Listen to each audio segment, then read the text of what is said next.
أفمن يعلم أنما أنزل إليك من ربك الحق كمن هو أعمى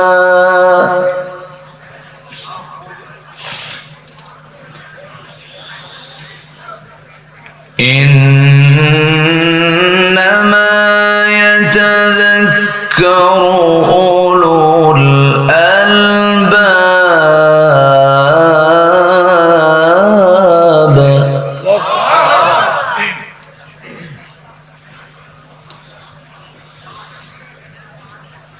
الذين يوفون بعهد الله ولا ينقضون الميثاق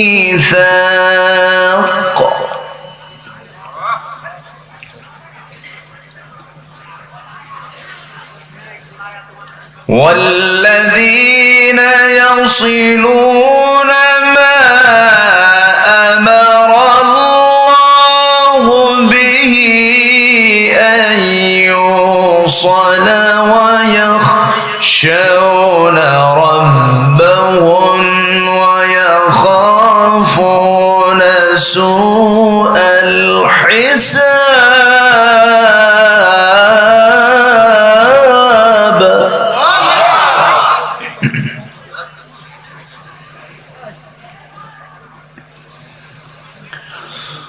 والذين صبروا ابتغاء وجه ربهم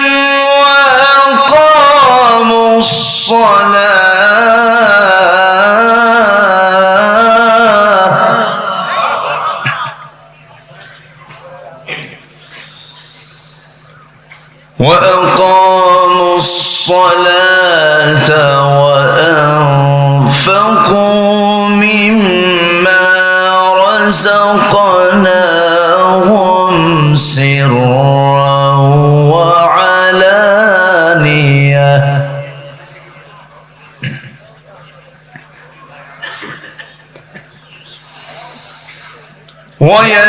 ويدرؤون بالحسنة السيئة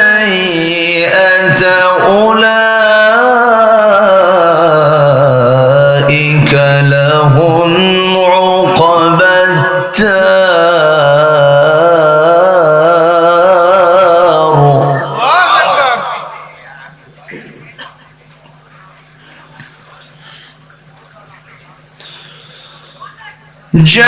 جنات عدن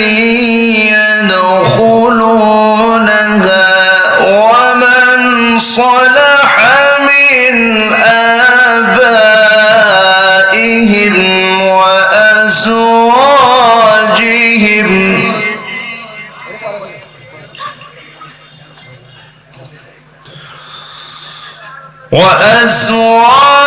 وأزواجهم وذريتهم والملائكة يدخلون عليهم من كل باب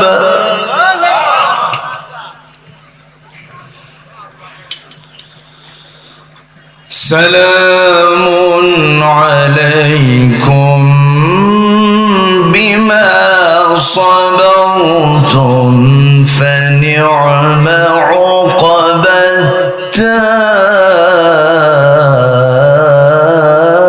الدار.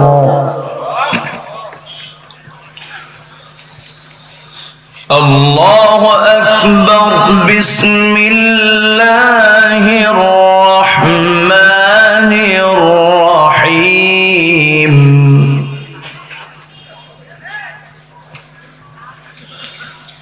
إن الله وملائكته يصلون على النبي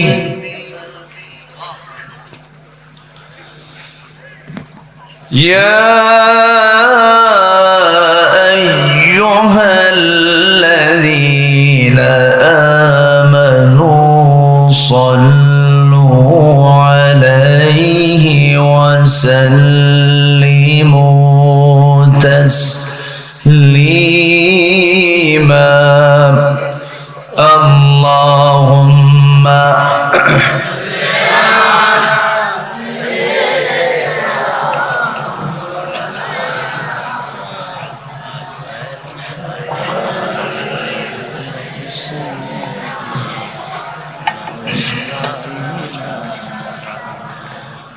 একটু মহব্বত দিয়ে নবীর প্রেমে মাতোয়ারা হয়ে জবান খুলে আওয়াজ দিয়ে সবাই বলুন আল্লাহুম্মা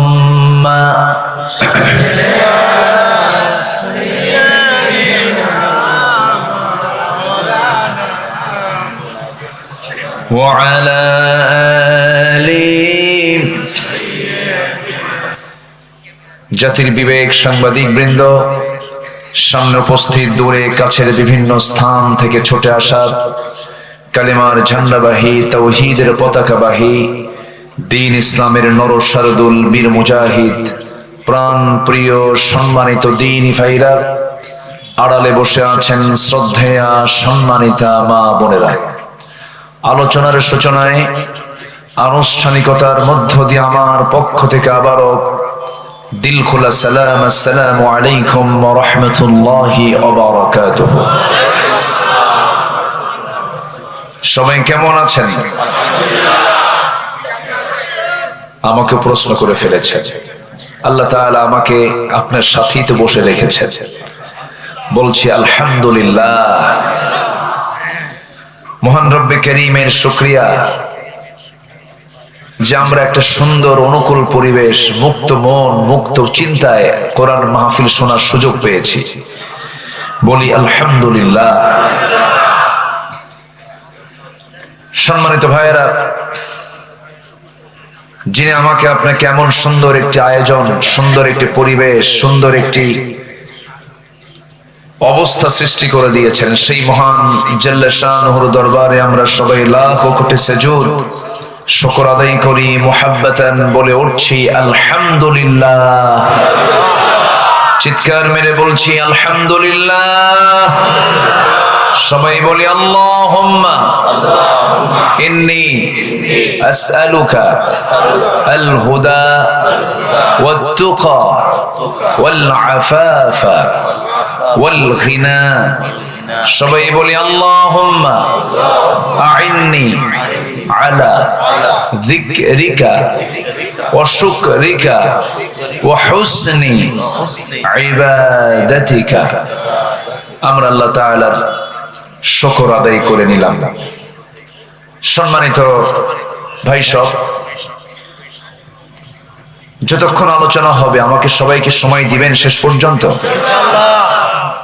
বলে নিলাম। এই জন্য 10টা পার হলেই এটা ক্লান্তি চলে আসে সবার, এটা ন্যাচারাল। রাত তো ইকো দরকার নাই, ইকো খুব কম রাখে না, এমনি সাউন্ড মেশিন ভালো, এরা যা আয়োজন করেছে মাইক ভালো, কিন্তু মাইকওয়ালার মুখে দাড়ি নাই, এটা একটু খারাপ। আচ্ছা, তো যাই হোক, আমি এই জন্য বললাম আমাদের মাহফিলের, দেশের মাহফিলগুলো টাইম সিলেকশনের কারণে, টাইম সিলেকশনটা এলোমেলো হওয়ার কারণে ম্যাক্সিমাম মাহফিলগুলো তার প্রাণ হারিয়ে ফেলে। তো ঠিক তো সবই, কিন্তু ঠিক তো নাই কিছুই। আমার চট্টগ্রামের যে প্যারেড ময়দান, রবিউল ইসলাম বলতেছিল, চট্টগ্রামে এই মাহফিলটা আল্লামা সাইদ রাহিমাহুল্লাহ একটানা 29 বছর করেছেন। আরো 18 বছর উনি করতে পারতেন। আজকে 18 বছর পর শুরু হয়েছে মাহফিল, 5 দিন ব্যাপী। আলহামদুলিল্লাহ। আমি একদিন ছিলাম, এই নগণ্য গোলামকে তারা মেহমান বানিয়েছিলেন। আমি যদি উপযুক্ত না, তারা আমাকে আমন্ত্রণ করেছিলেন। আমি তো জানি আমার এলেম কালাম কদ্দুর, আমি আব্দুল্লাহ আমিন, আমি তো বুঝি আমার কি এলেম আছে, কিচ্ছু নাই। কিন্তু ওই বাটখারার মতো ছোটবেলায় আব্বার সঙ্গে হাটে যেতাম, তো আগে তো ডিজিটাল মেশিনে মাপ হতো না, আগে হতো যে কি দিয়া, বাটখারা দিয়ে, দাড়ি পাল্লা দিয়ে। তো ওই বাটখারা গুলো রেখে দিতে, সাজায় রাখতো। সবচেয়ে বেশি ওজন যেটা, সেটা হলো এই চেঞ্জ করেন না, যা ছিল তাই রাখেন। কি যেন করলেন আপনি সম্মানিত ভাইয়েরা? না, ভালো জিনিসটাকে আপনারা আবার ই করলেন কেন? তো যেটা সবচেয়ে বেশি ওজনের সেটা নিচে থাকে, ধরেন 5 কেজি, এরপরে 2 কেজি, 2000 গ্রাম, 1000 গ্রাম, 500 গ্রাম, 250 গ্রাম, 200 গ্রাম, 100 গ্রাম, 50 গ্রাম, সর্বশেষ হলো 25 গ্রাম। তো ওটা থাকে সবার উপর, আমি হলাম সেই 25 গ্রাম। কিন্তু উপরে রাখে তো মানুষ, কিন্তু ওজন নাই, এলেম কালাম তেমন কিছু নাই, মানুষ উপরে রাখে। তো যাই হোক, ওই মাহফিলটা 10টার মধ্যে মাহফিল শেষ হয়ে যায়। এটার সৌন্দর্য কেন? মানুষ যা শোনে মনে রাখতে পারে, এবং আলোচক যা বলে এটাও সুন্দর করে উনি বলতে পারেন। কিন্তু আমার দেশের ম্যাক্সিমাম মাহফিল গুলো মূল বক্তা তুলতে সময় লেগে যায় মাত্র 11টা। আজকে তো 1 ঘন্টা আগে উঠতে পারছি, বলি আলহামদুলিল্লাহ। মানে লেখা থাকে প্রধান বক্তা, কিন্তু মাহফিলে হয়ে যায় শেষ বক্তা, শেষ, কোনো কিছুই ঠিক থাকে না। যাই হোক, অনেক মাহফিলের চাইতে আমার এই মাহফিলটা আজকে আমার সাজানো গোছানো মনে হচ্ছে, বলি আলহামদুলিল্লাহ। সম্মানিত হাজিরিন, আমি সেখান থেকে কথা বলবো যেখান থেকে আমার অভ্যাস অনুযায়ী আমি তেলাওয়াত দিয়ে শুরু করেছি। সেই সূরাটি হলো সূরাতুর রাআদ। রাআদ মানে হলো বজ্রপাত। রাআদ মানে কি বলেন তো? বজ্রপাত। এটা এলাকায় এলাকায় কি বলে? এটা ঠাটা। কি পড়ে? ঠাটা না? বাস পড়ে না? আচ্ছা, বাস পড়ে, ঠাটা পড়ে, আবার কিছু কিছু এলাকায় বলে দেয়ার ডাক, এরকম বলে। তো এটাকে আরবিতে রাআদ, বজ্রপাত, মেঘের মেঘের ঘর্ষণে যে আওয়াজটা হয়, এই সূরার নামকরণ করা হয়েছে এই নামে। তো আমি, এটা হলো 13 নম্বর সূরা। কত নম্বর সূরা বলেন? 13 নম্বর সূরা। আমি সেখান থেকে কিছু কথা বলতে চাচ্ছি। এই পৃথিবীতে যারা বিবেকহীন, তারা কোনোদিন দুনিয়াতেও ভালো চলতে পারে না, আর বিবেকহীন লোক তো জান্নাত পেতেও পারে না। না কি মনে করেন আপনারা? পৃথিবীর সবচেয়ে বড় রাডার হলো বিবেক, কমন সেন্স। কমন সেন্স যার আছে সে মানুষ, যার কমন সেন্স নাই সে কি মানুষ? হয়তো তার কোথাও একটা তার ছেঁড়া আছে, অথবা কোন একটা সমস্যা, তখন সে বিবেকহীন হয়ে যায়। মানুষের বৈশিষ্ট্য হলো সে তার সতরটাকে ঢেকে রাখবে, নাভি থেকে হাঁটুর নিচ পর্যন্ত, মেয়েরা মাথা থেকে পা পর্যন্ত, এটা ঢেকে রাখা হচ্ছে তার মানুষের কাজ।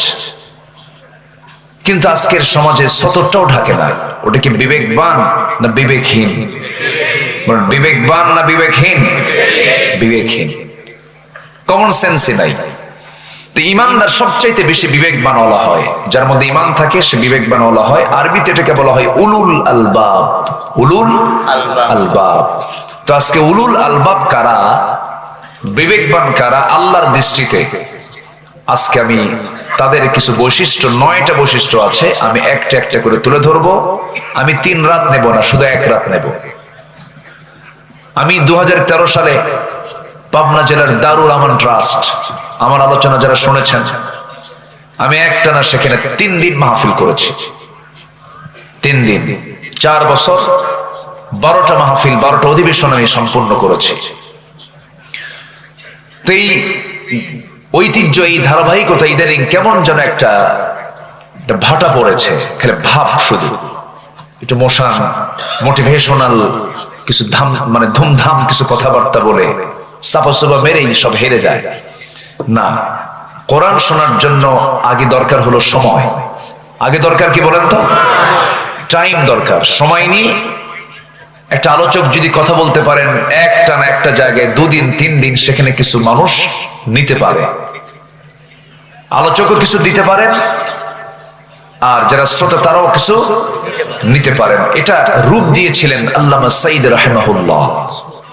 তিনি কোথাও একদিন করতেন না, বেশিরভাগ জায়গায় মিনিমাম 2 দিন 5 দিন পর্যন্ত তিনি একটা মাহফিলে তিনি আলোচনা করেছেন। বলি আলহামদুলিল্লাহ। আর আমাদের কত সমস্যা, 8 বিভাগে 8টা মাহফিল হবে, এই শেষ। আর আল্লামা সাঈদী একই জায়গায় 5 দিন একটানা মাহফিল করেছেন, মহিলা সমাবেশ সহ 6টা মাহফিল করেছেন। আমরা তো তার চাইতে বড় কিছু হই নাই, তাই না?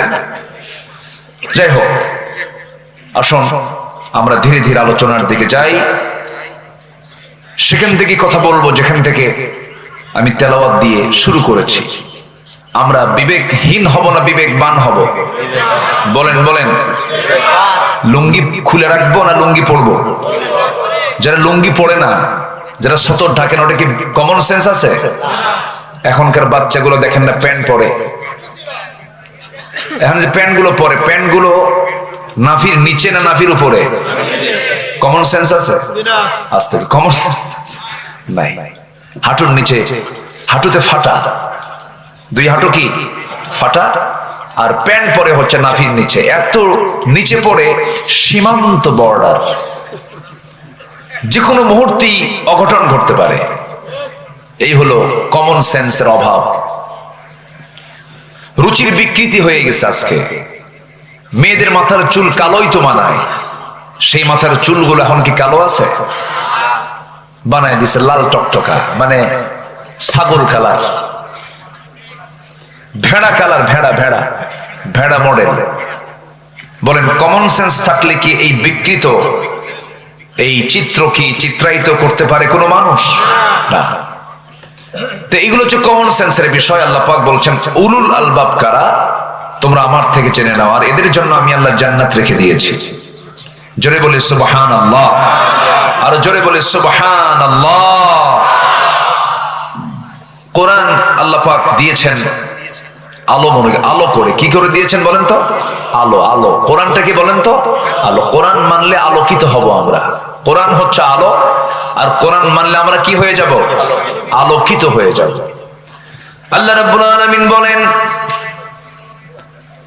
আলিফ লাম রা কিতাবুন আরসালনাহু ইলাইকা লিতুখরিজান নাসা মিনায-যুলুমাতি ইলান-নূর।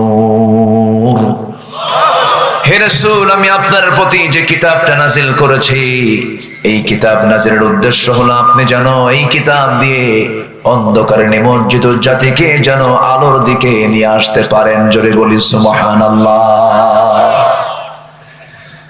আল্লাহ তাআলার পদ্ধতি হলো তিনি কোরআন যে নাজিল করেছেন, প্রথমে কোরআন সম্পর্কে আগে ধারণা দিয়েছেন। ও পৃথিবীবাসী, কোরআন যখন পড়তে যাবে কখনো ভাববে না সচরাচর অন্য কোনো বইয়ের মতো বই এটা না, সম্পূর্ণ ভিন্ন, এটা একটা কিতাব।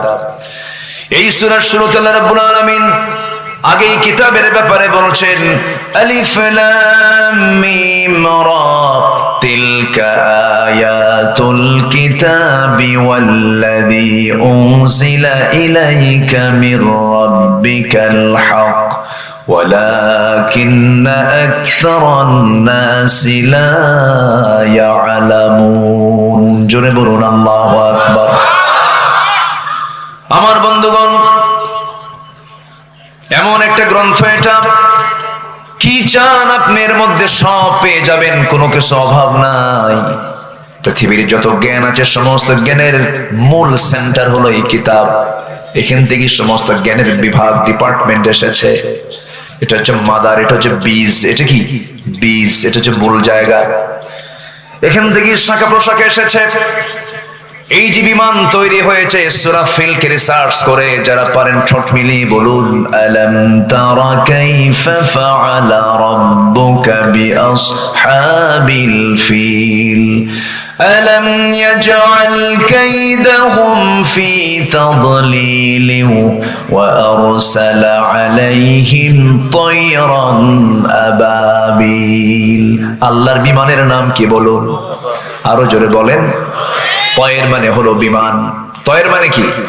আর তয়ের যেখানে মাতার মানে হলো বিমান বন্দর, মাতার মানে বিমান বন্দর, মাতার। আমার বন্ধুগণ, আবার বোমা হামলা কেমনে করে? সূরা ফিলের মধ্যে আছে, তারমিহিম বিহিজারাতিম মিন সিজিল। ওই বিমান থেকে, আবাবিল থেকে, সেখান থেকে দুটো করে বোমা, সিজিল নামক বোমা নিক্ষেপ করা হয়েছিল ওই বাদশাহ আব্রাহার হাস্তি বাহিনীর উপরে, যে আল্লাহর ঘর কাবা ভাঙতে গিয়েছিল। কত আগের কথা, কত আগের ঘটনা। রাসূলকে লক্ষ্য করে বলছেন, আলাম তারা কাইফা, আপনি কি লক্ষ্য করেছেন? আপনি কি দেখেন নাই আপনার প্রভু আসহাবুল ফিলদের সঙ্গে কেমন আচরণ করেছেন? আপনি টেনশন করবেন না, সে আল্লাহ আমি আছি, যতই ষড়যন্ত্র করুক না কেন আমি আপনাকে বিজয় দিয়ে দেব। জোরে বলি সুবহানাল্লাহ। সব কিছুর মধ্যে আছে।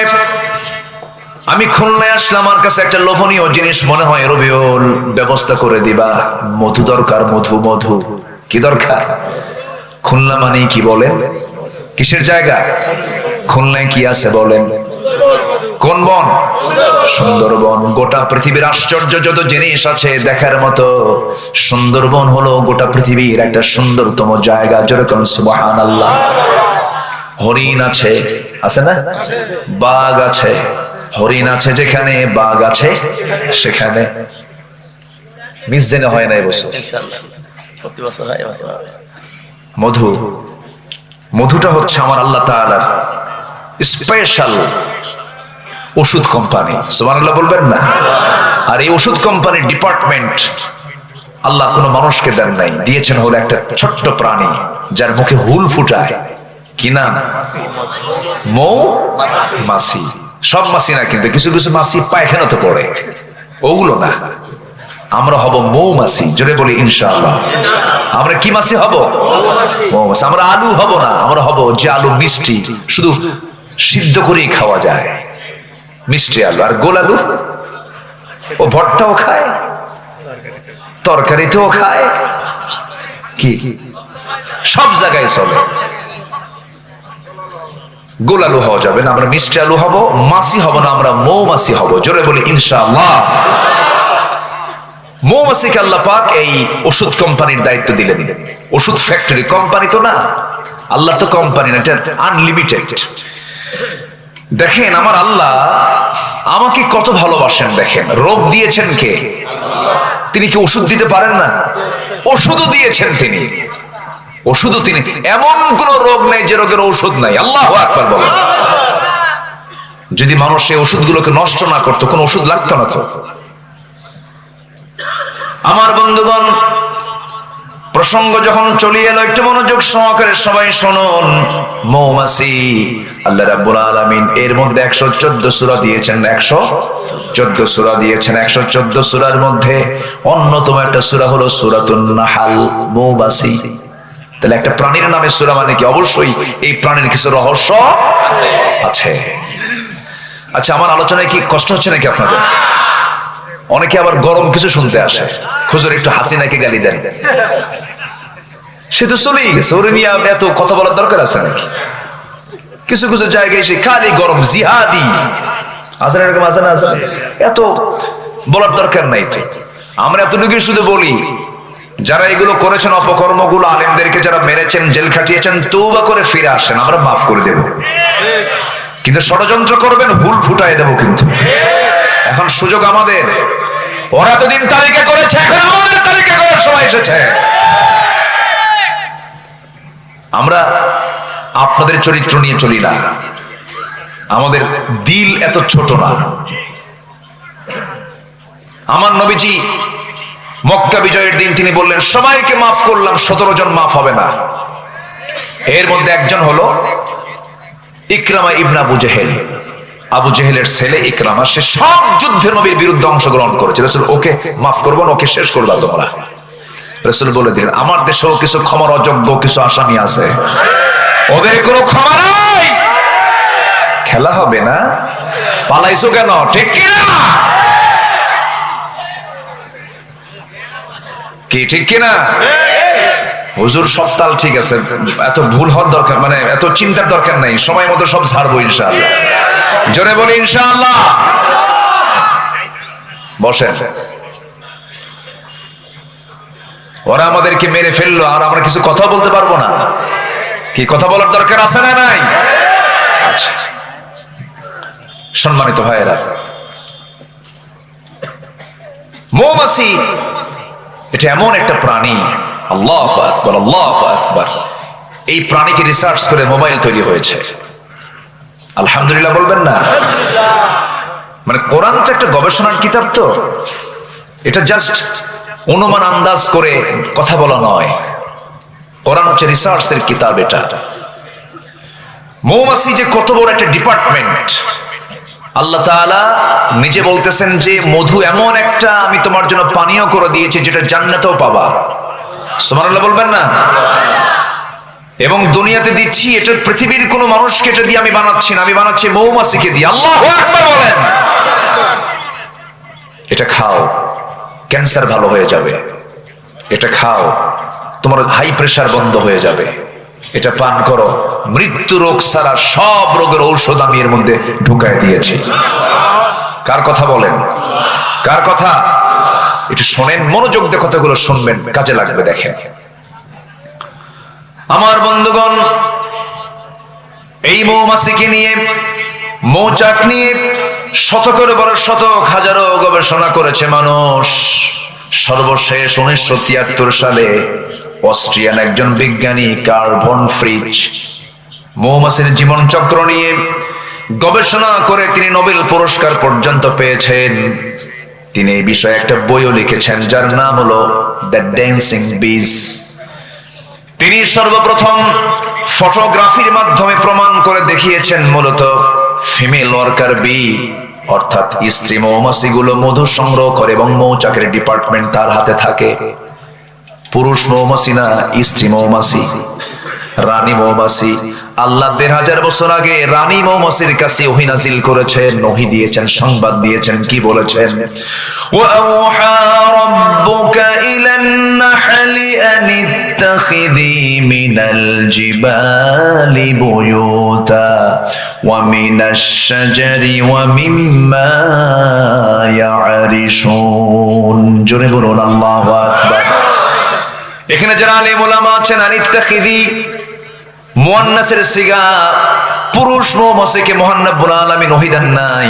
বলছেন হে মৌচাকের রানী মৌমাছি, তুমি পাহাড়ে গাছের ডালে সুন্দর করে মৌচাক বানাও, ঘর বানাও, সেখানে মধু সংগ্রহ করো। জোরে বলি সুবহানাল্লাহ। এক। দুই হলো, ওই বিজ্ঞানী প্রমাণ করেছেন যখন কোন কর্মী মৌমাছি নতুন ফুলের বাগান বা উদ্যান খোঁজে, সেই সময় স্বর্ণ মৌমাছির সঠিক পথের দিক নির্দেশনা দিয়ে দেয়। এই নাচের নাম দিয়েছেন ওয়াগল ড্যান্স। আলামিন বলেন সুম্মা কুলি মিন কুল্লিস সামারাতি ফাসলুকি সুবুলা রাব্বিকা যুলুলা। জোরে বলুন আল্লাহু আকবার। তুমি প্রত্যেক ফল থেকে আহার করো, তুমি তোমার রবের একটা সহজ পথে চলো, তোমার রব যেদিকে পথ চলতে বলেছেন সেই পথেই তুমি চলো। আল্লাহু আকবার।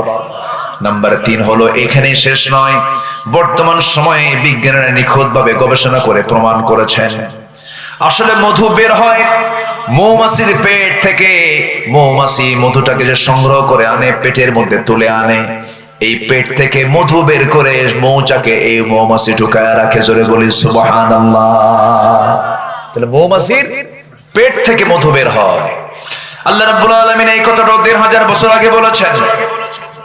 আল্লাহ রাব্বুল আলামিন বলেন ইয়াখরুজু মিন বুতুনিহা শারাবুম মুখতালিফুন আলওয়ানুহু ফীহি শিফাউল লিন্নাস ইন্না ফি যালিকা লাআয়াতান লিকাওমিন ইয়াতাফাক্কারুন। জোরে বলুন আল্লাহু আকবার। আমার ভাইরা, এই মধুতে মহান রব্বুল আলামিন কত নিয়ামত রেখে দিয়েছেন। একটা আশ্চর্যজনক বিষয় হলো 1 পাউন্ড মধু বানাতে এখানে 1 কেজি মধুর দাম কত? 1200 টাকা, 1500 টাকা, 2000 টাকাই ধরেন, ঠিক আছে। কিন্তু 1 পাউন্ড মধু বানাতে 550 মৌমাছিকে প্রায় 20 লাখ ফুলে ভ্রমণ করতে হয়। সেখানে একটা কর্মী মৌমাছিকে 80,000 কিলোমিটার পথ অতিক্রম করতে হয়। অন্য একটা গবেষণার তথ্য মতে জানা যায় প্রায় 14.5 লাখ কিলোমিটার পথ অতিক্রম করলে পরে 1 পাউন্ড মধু সংগ্রহ করা হয়। জোরে বলি সুবহানাল্লাহ। 14 লাখ কিলোমিটার মানে হলো গোটা পৃথিবীকে 3 বার প্রদক্ষিণ করা যাবে। এত ডিস্টেন্স ঘুরে ঘুরে 550টা মৌমাছি 1 পাউন্ড মধু তৈরি করতে পারে। জোরে বলি সুবহানাল্লাহ। মাত্র কত কেজি? 1200। হিসাব তো নাই আমাদের কাছে। আল্লাহু আকবার বলবেন না? যদি এটাকে হিসাবে নেওয়া হয় কোটি কোটি টাকা দাম হওয়ার কথা ছিল। কিন্তু সেই সুন্দরবনের মধু সুন্দরবন থেকে আসতে আসতে সুন্দর থাকে না, অসুন্দর হয়। অসুন্দর হয়ে যায়। কিন্তু সে অসুন্দর করলো যারা, আমি তো মনে করি তাদের ফাঁসি হওয়া দরকার। কি 14.5 লক্ষ কিলোমিটার সফর করে 1 পাউন্ড মধু মৌমাছি বের করে আনে মানুষের জন্য।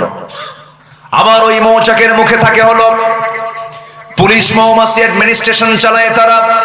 কোন কর্মী মৌমাছি যখন ভিতরে ঢুকতে নিয়ে মধু ঢুকাতে নিয়ে যখন তার পায়ের মধ্যে কোনো জার্ম থাকে, ময়লা থাকে, এই পুলিশ মৌমাছির কাজ হলো অস্ত্র নিয়ে তারা দাঁড়ায় থাকে 4-5টা একসঙ্গে। ওই একটাকে ধরে কামড় মেরে মেরে ফেলে দিয়ে বলে, খবরদার, আল্লাহ নাজিল করেছেন কোন জার্ম এই মৌচাকের মধ্যে ঢুকানো যাবে না। আল্লাহ আছে? আমারে তাকায় আল্লাহ, আল্লাহ আমারে দেখেন, আল্লাহ আমারে দেখেন, দেখেন। আমার বন্ধুগণ, আবার এই মৌচাকের ভিতরে পরিমিত তাপমাত্রা থাকতে হবে। স্বাভাবিক তাপমাত্রা থাকলে পরে মৌমাছিগুলো মধুগুলো ঠিক থাকবে, নচেত নষ্ট হয়ে যাবে। এর একটা মেজারমেন্ট আছে 35 ডিগ্রি সেলসিয়াস। কত? এখানে আমরা এখন তাপমাত্রা কত দেখো তো মোবাইলে, কত ধরেন এখন আছে হয়তো বা 18 থেকে 20 ডিগ্রি সেলসিয়াস তাপমাত্রা আমরা আছি। এই সময় কোন মৌচাকের ওই মধুগুলো সংরক্ষণ করার জন্য যদি এরকম কম তাপমাত্রা থাকে, সেই সময় ওই মৌমাছিগুলো ব্যস্ত হয়ে পড়ে। কেমন করে ব্যস্ত হয়? যদি কমে যায় 30 ডিগ্রিতে যদি নেমে আসে, তখন মৌমাছিগুলো সবাই একত্রিত হয়ে তাদের ডানাগুলো ঝাঁপিয়ে তাপমাত্রা বৃদ্ধি করে। আবার যদি কখনো তাপমাত্রা বেড়ে যায়, সেই সময় ওই পাখাগুলোকে উল্টা দিকে ডানা ঝাপটায় মৌচাকের তাপমাত্রা ঠান্ডা করে। জোরে বলে সুবহানাল্লাহ। এই সেই রব যিনি এরকম করে প্রত্যেকটা জায়গায় আমার আপনার খেদমতের জন্য সবকিছু নিয়োজিত রেখেছেন। জোরে বলি সুবহানাল্লাহ। বাড়ির গাভীর দিকে তাকায় দেখেন, গাভী কি খায়? ঘাস। গাভী কি খায়? ঘাস। এটাকে প্রসেস করে সাদা দুধ কে বানায় দেন? আসতে বলে কে বানায় দেন? খাইতো হুঁশ পাই না, খাইতো কিন্তু হুঁশ পাই না। আমার বন্ধুগণ, সেই মহান রব্বুল আলামিন বলছেন, বান্দা বিবেকহীন হইস না, আমারে ভুলে যাস না। সবাইকে ভুলে গেলে ও তোর লস হবে না, কিন্তু আমাকে ভুলে গেলে তোর মহা লস হয়ে যাবে। দুনিয়ার কাউকে ভুলে গেলে কোনো যায় আসে না কে বলেছে আমার আপন বাবা, কে বলেছে মা বলেছে আপন, কে বলেছেন ভাই বলেছে আপন, কে বলেছে ভাই আপন, কেউ তো আমার আপন না। সন্তান আমার আপন না, এখন মরে যাব, সব আমার জন্য পর হয়ে যাবে। কিন্তু যিনি কখনো আমার আপন থেকে দূরে যাবেন না, যিনি আমাকে ছেড়ে যাবেন না, যিনি আমাকে ভুলে যাবেন না, যিনি আমাকে কখনো ভুলতে পারেন না, তিনি আমার কে? জোরে বলেন, তিনি আমার কে? কিন্তু আমরা বড় অকৃতজ্ঞ, আমরা আল্লাহকেই ভুলে থাকি সবার আগে। আল্লাহকে ভুলে থাকি বলে ওজনে কম দেই, আল্লাহকে ভুলে থাকি বলি আমরা আইল ঠেলাঠেলি করি, আল্লাহকে ভুলে থাকি বলে আমরা বাজে কথা বলি, আল্লাহকে ভুলে থাকি বলে আমরা বেফাস কথাবার্তা বলি, আমরা আল্লাহকে ভুলে যাই বলে আমরা ওয়াদা ভঙ্গ করি, আল্লাহকে ভুলে যাই বলে আমরা হারাম কাজে নিজেকে জড়িয়ে ফেলি। কিন্তু আমার বন্ধুগণ, কারো চোখ ফাঁকি দিতে পারলেও কিন্তু একজনের চোখ ফাঁকি দেওয়া যায় না, তিনি আমার কে? আল্লাহ রাব্বুল আলামিন বলেন, ও বান্দা তুমি আমাকে ভুলবা কেমনে, আমাকে ফাঁকি দিবা কেমনে? ওয়া ইয়ালামু খাইনাতাল আ'য়ুনি ওয়া মা তুখফিস সুদূর। তোমার চক্ষু কি খেয়ানত করলো, তোমার অন্তরে তুমি কি দানা বেঁধেছো, কি চিন্তা করতেছো, পৃথিবীর কেউ না জানলেও আমার আল্লাহর কুদরত সঙ্গে সঙ্গে তা জেনে যায়। জোরে বলে সুবহানাল্লাহ। অতএব আমরা স্মরণ করব সবচেয়ে বেশি কাকে? আসতে বলবেন না, কাকে? আমার বন্ধুগণ, হয়তো দেখতে একটু সাদা দেখা যায় মানুষকে, কিছু মানুষকে কালো দেখা যায়, কিন্তু চামড়ার নিচে সব ভিন্ন রকম না একরকম। আজ থেকে ভিন্ন রকম না একরকম। দেখেন না রবিউল কত দেখতে সুন্দর, একদম ইউসুফ আলাইহিস সালামের মতো চেহারা, তাই না? কি সুন্দর চেহারা, বলি আলহামদুলিল্লাহ। মাশাআল্লাহ, গোশত আছে গায়ে, আমার তো কয়েকশোটা গোশত গায়ে, গোশত রোশতও নাই। কিন্তু আমরা যা দেখি বাইরে একটু সুন্দর দেখা যায়, সুন্দর চামড়া, কিন্তু আল্লাহ রাব্বুল আলামিন সব সমান করে দিয়েছেন। চেহারা বাহ্যিক ভাবে এরকম হয়তো একটু কম বেশি করেছেন, কিন্তু আল্লাহর সৃষ্টি সবই সুন্দর। আমার এক বন্ধু খুব সুন্দর চেহারা ছিল, তার বউটা কালো। শুনেছি বউটা নাকি তার কালো। বললাম, বন্ধু এত সুন্দর চেহারা তুমি লোক, তোমার বউটা নাকি কালো? বন্ধু তুমি বুঝবে না, আমার চোখে দারুণ সুন্দর। আলহামদুলিল্লাহ বলবেন না? আমার চোখে দারুণ সুন্দর। আমি সৌদি আরবে বছর 10 আগে মদিনা মসজিদ নববীর সামনে, রাসূলের রওজার সামনে আমি হাঁটতেছি একা একা, নবীর কবর দেখছি আর হাঁটতেছি। রাসূল আমার আলো আশা, রাসূল আমার ভালোবাসা, রাসূল আমার প্রেম বিরহের মূল আলোচনা, রাসূল আমার কাজে কর্মে অনুপ্রেরণা। রাসূলকে স্বপ্নে দেখবেন ভাই? দেখতে রাজি আছেন? সবাইকে দেখতে রাজি আছেন? অবশ্যই দেখবেন, অবশ্যই দেখবেন। একটু ভাবতে হবে, একটু কি করতে হবে? ভাবতে হবে। ভাবলেই দেখা যায়, ভাবলেই দেখা যায়, দরুদ পড়লেই দেখা যায়। তো আমি হাঁটতেছি, রাসূলের রওজার আশপাশ দিয়ে হাঁটতেছি, হঠাৎ করে সামনে একটা লোক ধরা পড়লো, নাইজেরিয়ান একজন নিগ্র কালো কুসকুসে মানুষ, অনেকগুলো মানুষ সেখানে। তো আমি লম্বায় প্রায় 71 ইঞ্চি আমি লম্বা, মানে 5 ফুট 11 ইঞ্চি আমার ওজন, মানে হাইট। তো আমি নিজে নিজেই ভাবি আমি মনে হয় বেশি লম্বা মানুষ, 6 ফিট মানুষ প্রায় তো কমই পাওয়া যায়। এদিকে আমার হাইটও 71 ইঞ্চি, আবার ওজনও 71 কেজি। তা আমি ওনার দিকে তাকায় দেখি, আমার চাইতে মনে হলো সে ফুট 1.5 বড় হবে, 7.5 ফিট উঁচা লম্বা। আমি তার কোমরের কাছে পড়ে আছি, আমি এরকম করে চাই আছি।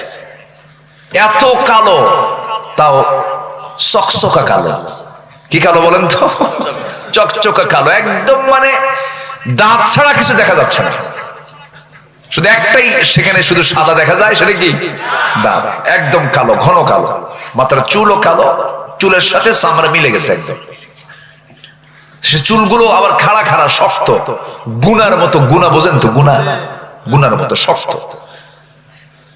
তো আমি তাকে দেখেই আমি বললাম, মিনাইনা যেটা ইয়া আখি, আমার ভাই আপনি কোন জায়গা থেকে আসছেন, আপনার বিলাদ দেশ কোথায়? বলল আফ্রিকা, নাইজেরিয়া।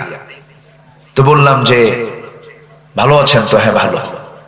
তো আমি আমার দিকে বারবার চেয়ে আছে, আমি কি যেন বলবো তাকে, সে আমার দিকে চেয়ে আছে। তো আমি তাকে বললাম যে এই যে সুন্দর সুন্দর মিশরি, ইরান, ইরাক, আরব, এরা এত সুন্দর, আমেরিকার মানুষ, তারপরে পশ্চিমের মানুষ, ইউরোপের মানুষ, এত সুন্দর সাদা চামড়া, এত সুন্দর দেখতে, এগুলোর চেহারার দিকে যখন আপনি তাকান তখন কি আপনার খারাপ লাগে না? তখন সে আমার দিকে তাকায়া একটা মুচকি হাসি মেরে, সেটা সবার চাইতে উঁচা, তো 7.5 ফিট উঁচা প্রায়, নখ এরকম মোটা নখ, এই শাল আঙ্গুলটা এত মোটা, আমার কবজি এত মোটা না, এরকম মোটা নখ নিয়ে উঁচা করে বলতেছে, এগুলো কোনো চেহারা হলো? চেহারা তো আমার। কি কথা কি বুঝতেছেন আপনারা? বলছে এগুলো কোনো চেহারা হলো নাকি? এগুলো শুধু গলায় ধরবো আর একটা চাপ দেবো, শেষ। আল্লাহু আকবার বলেন। এরপরে বললাম, আচ্ছা আপনাদের কাছে পছন্দের, বিয়ের জন্য পছন্দের পাত্রী আপনারা কোন ধরনের পাত্রী পছন্দ করেন? বলে যে আমাদের ভিতরে কালোর মধ্যেই কিছু সুন্দর আছে, যেগুলো তেল তেলা সুন্দর, আমরা এদেরকে খুব পছন্দ করি। দেখেন আল্লাহ তাআলা চুজ, পছন্দটাও আল্লাহ পাক ভিন্ন করে দিয়েছেন। এটা কে করে দিয়েছেন? কে করে দিয়েছেন? আল্লাহ করে দিয়েছেন। আল্লাহ রাব্বুল আলামিন শুধু বাহ্যিকটা এরকম করে দিয়েছেন, কিন্তু ভিতরটা সব সমান। আমাদের দেহে যে ডিএনএ আছে, যে ডিএনএ এখন টেস্ট করা হয়, আজ থেকে 200 বছর আগে ডিএনএ মানুষ বুঝতো না। যার সন্তান প্রমাণ করার কোনো কথা ছিল না, মা যতক্ষণ না বলতো যার সন্তান প্রমাণ হতো না। কিন্তু এখন যার সন্তান প্রমাণ হওয়ার সুযোগ আছে না নাই বলেন? আছে। ডিএনএ টেস্ট করলে সব ধরা পড়ে যায়, কার বাচ্চা এটা, কার সন্তান এটা, কার সন্তান সে পেটে লালন করেছে, কে কোথায় অবৈধ করেছে, আজকে সবকিছু বিজ্ঞান প্রমাণ করেছে। সে ডিএনএটা, এই ডিএনএ তার মোট দৈর্ঘ্য হলো 2000 কোটি কিলোমিটার লম্বা। জোরে কোন আল্লাহু আকবার। 2000 কোটি কিলোমিটার লম্বা একটা ডিএনএ। যদি এত দৈর্ঘ্য হয়, পৃথিবী থেকে সূর্য পর্যন্ত প্রায় 50 বারেরও বেশি বার ঘুরে আসা যাবে। এত দীর্ঘ একটা মানুষের ডিএনএর পরিমাণ, লম্বার পরিমাণটা এটা। ডিএনএ তে আল্লাহ রাব্বুল আলামিন এত তথ্য দিয়েছেন, যদি এনসাইক্লোপিডিয়ার সমান 900টা খণ্ড বিশালাকার বই হবে, তবুও লেখা শেষ হবে না। আমাদের দেহে যে সবচেয়ে ক্ষুদ্রতম অংশ হলো কোষ। এই কোষের সংখ্যা হলো 37.2 ট্রিলিয়ন। কেউ তো আল্লাহু আকবার বললেন না। মানব দেহ কোষের সংখ্যা হলো 37.2 ট্রিলিয়ন একটা মানুষের। সেন্সরি রিসেপ্টর আছে হলো 110 মিলিয়ন, লোহিত রক্ত কণিকা আরবিসি আছে হলো 30 ট্রিলিয়ন। শুধুমাত্র মস্তিষ্কের নিউরন সংখ্যা হলো 100 বিলিয়ন। আল্লাহু আকবার বলেন। কয় মানুষের কথা বলতেছি? এক মানুষ। শুধু চামড়ার নিচের অংশ, কিন্তু এগুলো চামড়ার নিচের অংশ। অসমান না সমান? সমান। মানুষের দেহে যে রক্ত আছে, এই রক্তের আবার ভেসেল আছে, এর ব্লাড ভেসেল আছে। সেই ব্লাড ভেসেলটা হলো 42 বিলিয়ন, যা 97,000 কিলোমিটার লম্বা। মাত্র 3 হাত 3 ফিট তার দিয়া ইয়ারফোন, সেই ইয়ারফোনের তারের ইয়ারফোন যদি পকেটে রেখে দেন, কিছুক্ষণ পর কয়েকটা প্যাঁচ লাগে। অথচ আল্লাহ রাব্বুল আলামিন একটা দেহের মধ্যে 97,000 কিলোমিটার লম্বা ব্লাড ভেসেল রেখে দিয়েছেন। কোনদিন সেই ভেসেলের মধ্যে কোনো প্যাঁচ লাগলো না। জোরে বলি সুবহানাল্লাহ। কে করেছেন? আসতে বলবেন না, কে করেছেন বলেন? আল্লাহ করেছেন। আল্লাহ বলছেন, আমাকে চেনার জন্য বান্দা কমন সেন্স নিয়ে আসো, বিবেকহীন হইও না।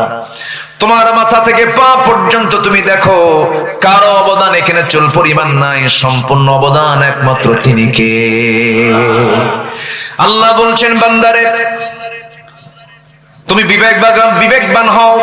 বিবেকবানের কিছু বৈশিষ্ট্য আমি তোমাকে শেখায় দিচ্ছি, বান্দা শুনে রাখো। আল্লাহ রাব্বুল আলামিন সুন্দর করে বলছেন, কি সুন্দর করে তিনি জানাচ্ছেন। আল্লাহ রাব্বুল আলামিন বলছেন, আফামান ইয়ালামু আন্নামা উনজিলা ইলাইকা মির রাব্বিকাল হাক্কু কামান হুয়া আ'মা ইন্নামা ইয়াতাযাক্কারু উলুল আলবাব। জোরে বলুন আল্লাহু আকবার। উলুল আলবাব কারা? নাম্বার 1 হলো আল্লাযীনা ইউফুনা বিআহদিল্লাহি ওয়া লা ইয়ানকুদুনাল মিসাক। নাম্বার 1 হলো বিবেকবান মানুষ তারাই যারা কখনো ওয়াদা ভঙ্গ করে না। কি ভঙ্গ করে না বলেন? 1 নাম্বার ওয়াদা আমরা করেছি কার কাছে? আল্লাহর। কার কাছে? দুনিয়াতে না, রূহের জগতে। বলেন কোথায় কোথায় কোথায়? মনে আছে আপনাদের? মনে আছে? কই মনে আছে আপনাদের? কি ঘুমাচ্ছেন নাকি আপনারা? মনে আছে? মনে নাই? মনে নাই তো। রূহের জগতে আপনি যে বলছেন, হ্যাঁ তুমি আমার রব, মনে আছে আপনাদের? মনে তো নাই, আবার হ্যাঁ করেন কেন? মনে নাই তো? মনে আছে তোমার? আচ্ছা, আমারও তো মনে নাই। এই যে মার দুধ খাইছেন, মনে আছে কারো? মনে আছে? কেমনে মনে থাকবে? 2 বছরে মনে থাকে? আচ্ছা, মার পেটে 10 মাস ছিলাম, মনে আছে কার কার? হাত তোলে। ওই যে তুলছে একজন, মার পেটে ছিল, হাত তুলছে, মনে আছে? আচ্ছা, মার পেটে 10 মাস ছিলাম, মনে নাই। দুধ পান করেছি 2 বছর, হাওলাইনি কামিলেন, তাও মনে নাই। কিন্তু আমি বিশ্বাস করি কি বিশ্বাস করি না বলেন? বিশ্বাস করেছি, কারণ মা বলেছেন, বাজান তোকে আমি 2 বছর দুধ খাওয়াইছি রে, তুই আমার পেটের মধ্যে ছিলি 10 মাস, লাথি মেরেছিস 9 মাসে। প্রত্যেকটা শিশু মার কলেজায় লাথি মারে 4500 থেকে 5000 বার। আল্লাহু আকবার বলবেন না? এই মার এই অবদান কেউ অস্বীকার করতে পারবেন? কেউ কি পূরণ করতে পারবেন? না। এই তো উঠে যাওয়ার সিলসিলা শুরু হচ্ছে ধীরে ধীরে। কি যাবেন নাকি আপনারা? আমি কিন্তু যেতে দেব না, কেউ যাবেন না, আমরা সবাই থাকবো। জোরে বলি ইনশাআল্লাহ। খুব চাপ থাকলে একটু বলবেন, হাত উঁচু করবেন, যে হুজুর এই যে সমস্যা, আমি পারতেছি না, শুধু এটা বলবেন, কিন্তু কেউ যাবেন না। আমি মাহফিলে এসে আমি খুবই আনন্দিত, আপনাদের মাহফিলে এসে আমি খুবই আনন্দিত। এত সুন্দর ভদ্র শ্রোতা আপনারা, বলি আলহামদুলিল্লাহ। এটিকে জনসভা না ইবাদতের জায়গা? বলেন বলেন, কিসের জায়গা এটা? ইবাদতের জায়গা। ইবাদত মনে করে থাকবেন, তাহলে সওয়াব পাবেন, অগণিত সওয়াব, অগণিত অগণিত অগণিত। আল্লাহু আকবার বলেন। এগুলো বুঝবো মরার পরে। বসে আমার বন্ধুগণ, সেই মার পেটের ভিতরে আমি ছিলাম, লাথি মেরেছি, মার পেটে গিয়ে মার কলিজায় গিয়ে আঘাত লেগেছে। আল্লাহ পাক বলেন, প্রত্যেকটা মাকে আমি আল্লাহ মুজাহিদের সমান সব তার আমলনামায় লিখে দেই। আল্লাহ সব ক্ষেত্রে উদার। কিন্তু দুঃখজনক হলো, সত্য মার প্রসঙ্গ যখন চলে এলো, আল্লাহ রাব্বুল আলামিন জাহান্নামের মধ্যে আবার দাগি দাগি আসামিকে গর্তের মধ্যে ঢুকাবেন। গর্তগুলো ভয়ঙ্কর গর্ত, গাই নামক গর্ত আছে, ওয়াইল নামক গর্ত আছে। তার মধ্যে একটা শ্রেণী হলো যারা দুনিয়ার জিন্দেগিতে বাপ মাকে যারা ভাত দেয় না, বাপ মার সঙ্গে যারা ভালো আচরণ করে না, বাপ মাকে যারা সময় দেয় না, বাপ মাকে যারা খেদমত করে না, যারা বাপ মার মনে হৃদয়ে কষ্ট দেয়, আল্লাহ বলছেন আমি আল্লাহ তাদেরকে জাহান্নাম শুধু নয় জাহান্নামের গর্তের মধ্যে ঢুকাবো। এমন লোক বুঝি জিনায় দাহে নাই আছে?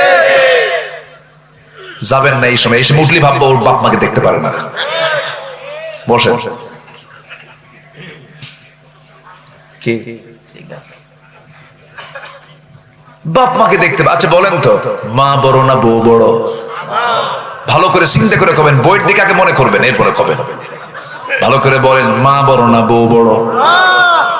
মাহফিলে মা বড়, বাড়িতে বউ বড়? হ্যাঁ, আমার বন্ধুগণ, লেগেছে গন্ডগোল, হয়তো ভুল বোঝাবুঝি হয়েছে প্রায়। কিন্তু প্রত্যেকটা সংসার আমার দেশে দেখা যায় শাশুড়ির সঙ্গে ছেলে বউয়ের যুদ্ধ লাগে, লাগে না? লাগে না? যুদ্ধ লাগে। এই যুদ্ধ মিটাবে কে বলেন? আল্লাহ। আল্লাহর কথা কইছে। এই দ্বন্দ্বের সমাধান তো অবশ্যই করতে হবে। অনেক সময় লাঠি দিয়ে পিটায় বউকে সোজা করেন না, না, আবার মাকে ধমক দেন, তাও করা যাবে না। এগুলো ঠিক না কখনো। মার সামনে বউকে ছোট করবেন না, আবার বউয়ের সামনে মাকে ছোট করবেন না। মাকে মার জায়গায় নিয়ে চলে যাবেন, আবার বউকে বউয়ের জায়গায় সেপারেশন করে সুন্দর করে বুঝায়া বলবেন। মাকে বলবেন সুন্দর করে, মা আমার এটা তোমার একমাত্র ছেলে বউ, তোমার মেয়েকে তুমি বিয়ে দিয়েছ, অন্যের ঘরে চলে গেছি, তুমি তাকে নিজের মেয়ের মতো মনে করো। আবার বউটাকে বলবেন, আমার বউ, মা তো বুড়ি হয়ে গেছে, কয়েকদিন পর মরেই যাবে, আমি তার পেটে ছিলাম, তোমার কত প্রাণপ্রিয় স্বামী আমি, দয়া করে আমার মার সঙ্গে তুমি খারাপ আচরণ করতে যেও না। সে খুশি হলে আমি খুশি হব, সে খুশি হলে আমার আল্লাহও খুশি হয়ে যাবেন। সুন্দর করে বুঝাবেন, কিন্তু মার চোখের সামনে বউকে ছোট করবেন না, আবার বউয়ের চোখের সামনে মাকে ছোট করা যাবে না। ব্যালেন্স করতে হবে। আমার ভাইয়েরা, এমন সন্তান বাংলার জমিনে আছে, সন্তান হয়ে মাকে থাপড়ায়, সন্তান হয়ে বাবাকে থাপড়ায়, লাঠি দিয়ে পিটায়। এমনকি এমন পাষণ্ড সন্তানও আছে, নরধম আছে, নিজের সন্তান হয়ে বাপকে খুন করে সম্পত্তির নেশায়। আছে না নাই? ওর জন্য সোজা জাহান্নাম না জান্নাত? সোজা কোথায়? জাহান্নাম। আমার বন্ধুগণ, এই দুনিয়াতে আমি এসেছি ফরজ লঙ্ঘিত কোনো গুনাহ আমার জীবনে বাস্তবায়ন করা যাবে না। ফরজ লঙ্ঘিত কোনো গুনাহ করলে পরে তার জন্য জাহান্নাম বরাদ্দ হয়ে যাবে। বাপ মার সঙ্গে খারাপ আচরণ করা একটা ফরজ লঙ্ঘিত গুনাহ। এই গুনাহ থেকে আল্লাহ পাক আমাদেরকে দূরে রাখুন। জোরে বলি আমিন, আরো জোরে আমিন। কোনো হত্যার কাছে যাওয়া যাবে না, কোন খুনের কাছে যাওয়া যাবে না, এটা ক্ষমার অযোগ্য গুনাহ। আল্লাহ পাক এগুলোকে ক্ষমা করবেন না। আল্লাহ পাক তাকে জাহান্নাম দিবেন উপর করে। আল্লাহ পাক ওই খুনিকে কখনো মাফ করবেন না যতক্ষণ না ওই খুনিটার ব্যক্তি যতক্ষণ না তাকে মাফ করে দিয়েছে, তার আত্মীয় স্বজন মাফ করে দিয়েছে। সূরা কিসাস, সূরা আয়াতুল কিসাস আপনারা দেখেন, কুতিবা আলাইকুমুল কিসাস, কুতিবা আলাইকুমুল কিসাসের আয়াতের ভিতরে বিস্তারিত বলেছেন লাকুম ফিল কিসাসি হায়াতুন ইয়া উলিল আলবাব। আমার বন্ধুগণ, বান্দার হক নষ্ট করবে যে বান্দার কাছ থেকে মাফ না চাওয়া পর্যন্ত, মাফ পাওয়া না পর্যন্ত আল্লাহ সেই বান্দাকে কখনো মাফ করবেন না। আমার ভাইয়েরা, আমরা আল্লাহর কাছ থেকে ওয়াদা করে এসেছি, হ্যাঁ তুমি আমার রব। আলাস্তু বিরাব্বিকুম ক্বালু বালা। এই স্বীকৃতি আমরা দুনিয়াতে এসেছি, আবার এই দুনিয়া থেকে আমরা যখন বিদায় নিয়ে নেব, এই স্বীকৃতির যদি আমরা পূর্ণ বাস্তবায়ন করতে পারি, আল্লাহ আমাকে জান্নাত দিবেন। আমার বন্ধুগণ, আমার রবকে বলেন, আসতে বলবেন আমার রবকে। রব মানে কি? রব মানে হলো আইনদাতা, রব মানে হলো বিধানদাতা। রব তাকেই বলা হয়। সেই রব হতে পারেন, তিনি রব হতে পারেন যিনি সকল প্রকার অযোগ্যতা, ব্যর্থতা, অপূর্ণতা, সকল কিছু থেকে যিনি মুক্ত, তিনি হচ্ছেন আমার রব আল্লাহ। আমার বন্ধুগণ, এই দুনিয়াতে আমরা সবুজ ভূখণ্ড বাংলাদেশে বসবাস করি। 54,000 বর্গ মাইলের, 56,000 বর্গ মাইলের সোনার বাংলাদেশ। 20 কোটি মুসলমানের বসবাস এই দেশে। এই দেশে আজ 53-54 বছর পার হয়ে গেল। আল্লাহ যে রব, আল্লাহ যে আইনদাতা, কিন্তু আজকে 54 বছর ধরে আমরা দেখতেছি এই দেশে আইনটা চলছে আল্লাহর না বান্দার? আল্লাহর না বান্দার? বান্দার আইন চলতেছে।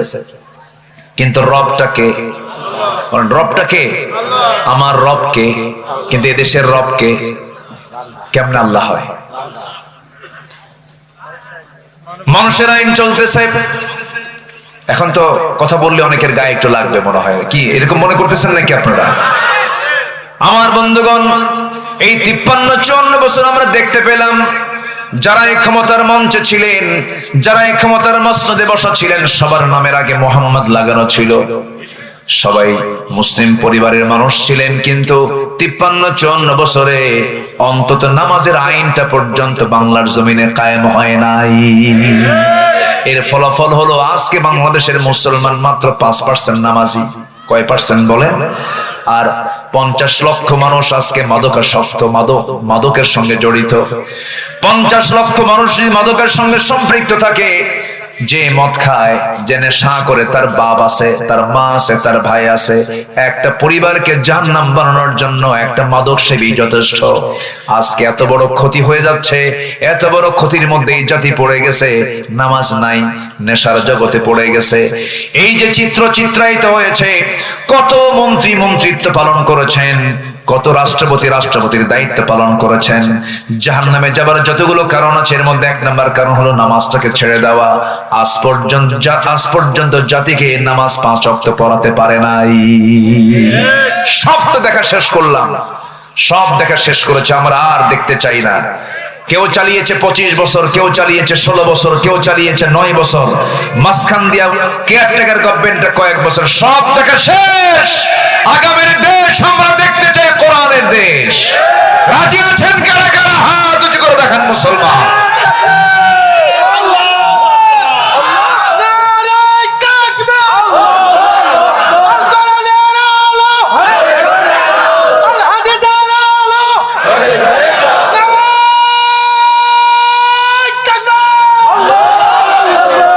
আল্লাহ কবুল করুন, জোরে বলি আমিন। একটু পিছনে বসেন, হ্যাঁ, জোরে বলি আল্লাহুম্মা আমিন। তাহলে আগে সবার আগে আমরা কার ওয়াদা পূরণ করব? আসতে বলবেন না, কার ওয়াদা পূরণ করব? আল্লাহ বলেছেন তুমি কি, আমি কি তোমার রব নই? আলাস্তু বিরাব্বিকুম, আমি বলেছি ক্বালু বালা, হ্যাঁ তুমি আমার রব। কিন্তু আযান শুনলে মসজিদে যাই না কেন? কি কথা কি বুঝতেছেন? সবাই কি নামাজ পড়তে রাজি আছেন? সবাই কি নামাজ পড়তে রাজি আছেন? কয় ওয়াক্ত নামাজ? কয় ওয়াক্ত নামাজ? এটা হাত তুলে দেখানো যাবে কি? জোরে বলি ইয়া আল্লাহ, আরো জোরে ইয়া আল্লাহ। আমাদেরকে 5 ওয়াক্ত সালাত আদায় করার তৌফিক তুমি আল্লাহ দিয়ে দাও। জোরে বলি আমিন, আরো জোরে আমিন। কি করবেন? আরেকজন কয় মার্ডার করবো, মার্ডার। এ তো লক্ষণ খুব খারাপ দেখতেছে। মাহফিলে মা বোন আছে না নাই? আছে।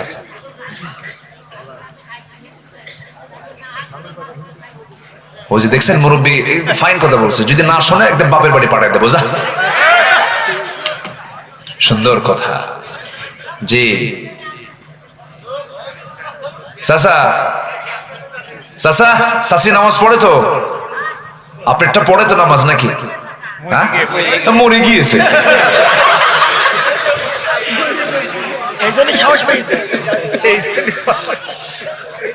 বউকে মারা কি এত সহজ? বউকে মারা সহজ না। যারা কইছে মারতে হবে, মার্ডার করতে হবে, ওরা বিয়ে করে নাই। বউ মারা এত সহজ না। বউ মারতে যাবেন আপনি? বউ তো বিশাল, ও তো মানে বউ তো একটা দারোগা। রাস্তায় চলছেন বউকে সাথে নিয়ে, যদি আপনার নজর যদি কোনো মহিলার দিকে যায় আর ও যদি টের পায় একবার আপনি চেয়েছিলেন কয়েক সেকেন্ড, জাহান্নাম শুরু হবে, জাহান্নাম।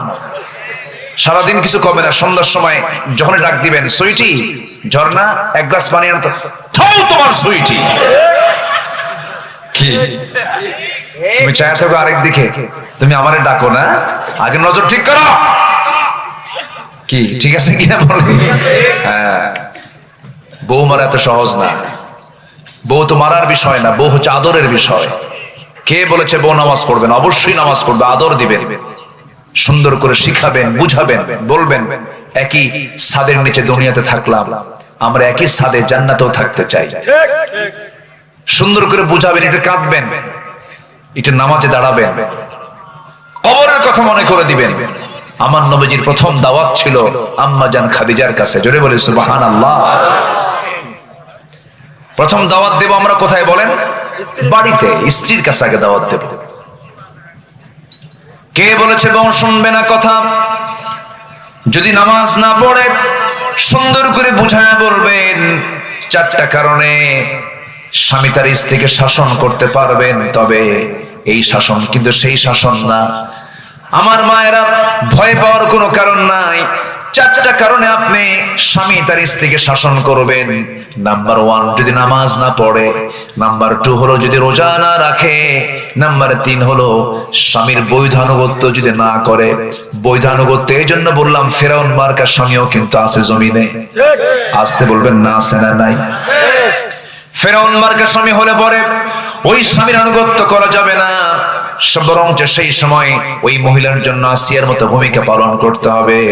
আসিয়া স্বামীর মহাব্বতে নয়, আল্লাহর মহাব্বতে জীবন দিয়েছেন। স্বামীর অবৈধ আনুগত্যের কাছে তিনি কখনো মাথা নত করেন নাই। দুনিয়া থেকে বিদায় নিয়েছেন। আমার মায়েরা শোনেন কথাগুলো। অনেক মা বোন আজকের মাহফিল আসছেন, মাদেরকে বলবো আপনার মডেল হবেন আসিয়া, আপনার মডেল হবেন মারিয়াম, আপনার মডেল হবেন খাদিজা, আপনার মডেল হবেন আম্মা জান আয়েশা সিদ্দিকা রাদিয়াল্লাহু তাআলা আনহা। এদেরকে ফলো করবেন, এদের আদর্শকে লালন করবেন, ফাতিমার আদর্শকে লালন করবেন। ফাতিমা দুনিয়া থেকে বিদায় নেবেন, স্বামীকে ডাক দিয়ে বলছেন, স্বামী আমার দুনিয়া থেকে বিদায় নেব, মনে হয় আমার জানাজা যেন দিনের বেলা না দিয়া রাতের বেলা যেন জানাজা দেওয়া হয়। দিনের বেলা জানাজা দিলে পরে লক্ষ লক্ষ মানুষের সমাগম হয়ে যাবে, আমার পর্দার খেলাফ হয়ে যাবে। আমি চাই না আমার মৃত্যুর পর আমার লাশ সবার সামনে রাখা হোক। আমি কতটুকু লম্বা, কতটুকু মোটা, চিকন এটা মানুষ অনুমান করবে, আমার পর্দার খেলাফ হয়ে যাবে। রাতের বেলা কয়েকজনকে ডাক দিয়ে আমার জানাজার কাফন দাফন করে দিবেন। ফাতিমা দুনিয়া থেকে বিদায় নিলেন আমার নবীর ইন্তেকালের মাত্র 6 মাস পরে। অল্প বয়সে তিনি দুনিয়া থেকে বিদায় নিয়েছেন। এর মূল কারণ ছিল শিব আবু তালেবের না খায়া খায়া পেটের নাড়িগুলো শুকে গিয়েছিল, দুরারোগ্য রোগে আক্রান্ত হয়ে পড়েছিলেন। ফাতিমা যখন দুনিয়া থেকে বিদায় নিলেন, আবু যার গিফারি একজন পাগল সাহাবী, নবীর প্রেমের পাগল সাহাবী, নবীর পরিবারের পাগল সাহাবী আবু যার গিফারি রাতের বেলা স্বপ্নের মধ্যে দেখতে পেলেন নবীজি তাকে বলছেন, আবু যর, আমার কলিজার টুকরা ফাতিমা নাই, ফাতিমার জন্য সুন্দর করে তার কবরের ব্যবস্থা করো, জানাজার আয়োজন করো। রাতের বেলা কেউ জানে না। আবু যার গিফারি রাদিয়াল্লাহু তাআলা আনহু আলী রাদিয়াল্লাহু আনহুর বাড়িতে এসে দরজায় কড়া নেড়ে বলছেন, ভাই আলী দরজা খোলো, তুমি আমাকে সংবাদ দাও নাই, কিন্তু রাসূল আমাকে সংবাদ দিয়ে জানিয়ে দিয়েছেন ফাতিমার দুনিয়াতে নাই। রাসূল জানিয়ে দিয়েছেন আমি যাচ্ছি কবর খনন করতে, তুমি সব আয়োজন সম্পন্ন করো। কবর খনন করতে গেছেন বেশি জন না, কয়েকজনকে জানানো হয়েছে রাতের বেলায় কাফন দাফন হয়ে যাবে। জানাজা পড়াচ্ছেন সাইয়েদনা আলী, স্বামী তারা জানাজা পড়াচ্ছেন। ওইদিকে কবর খনন করতে গেছেন আবু যার গিফারি, কবরকে লক্ষ্য করে বলছেন, কবর রে, আজকে তোর মধ্যে আমি যাকে রাখতেছি কলিজার টুকরা হাসান হুসাইনের মা, বিশ্বনবীর কলিজার টুকরা ফাতিমা, খাতুনে জান্নাত ফাতিমা, কবরদার কবর তুই এই ব্যক্তিটার সঙ্গে, এই নারীর সঙ্গে কখনো অসম্মানজনক আচরণ করবি না। আবেগ আপ্লুত হয়ে কথাগুলো বলছিলেন। সিরাত গ্রন্থে আসছে এই জাতীয় কথা যখন তিনি বলতেছিলেন, উনি ভাবতেই পারেন না কবর থেকে কোন আওয়াজ আসবে। এই কথা বলে তিনি কাঁপতে কাঁপতে তিনি কবর থেকে উঠতেছেন, ভিতর থেকে একটা আওয়াজ আসলো, আবু যার রে, তুমি এতক্ষণ ধরে যে সমস্ত কথাগুলো বললে এই সমস্ত কথাগুলো কবরে চলবে না, এখানে লাগবে হচ্ছে আমল। কি লাগবে বলেন? আমল লাগবে। আমল যদি ভালো হয়, আমল যদি ভালো হয়, আমল যদি নেক হয়, কোনো সমস্যা নাই, কবর সে শান্তির জান্নাতের ফ্লেভার পেয়ে যাবে। আর আমল যদি খারাপ হয়, পৃথিবীর এক প্রান্তের মাটি অপর প্রান্তে চলে যাবে, অপর প্রান্তের মাটি অপর প্রান্তে চলে গিয়ে রক্ত হাড় মাংসগুলোকে সব মাটির সঙ্গে একাকার করে দেওয়া হবে। এই জায়গায় আমল ছাড়া কোনো কিছু চলে না।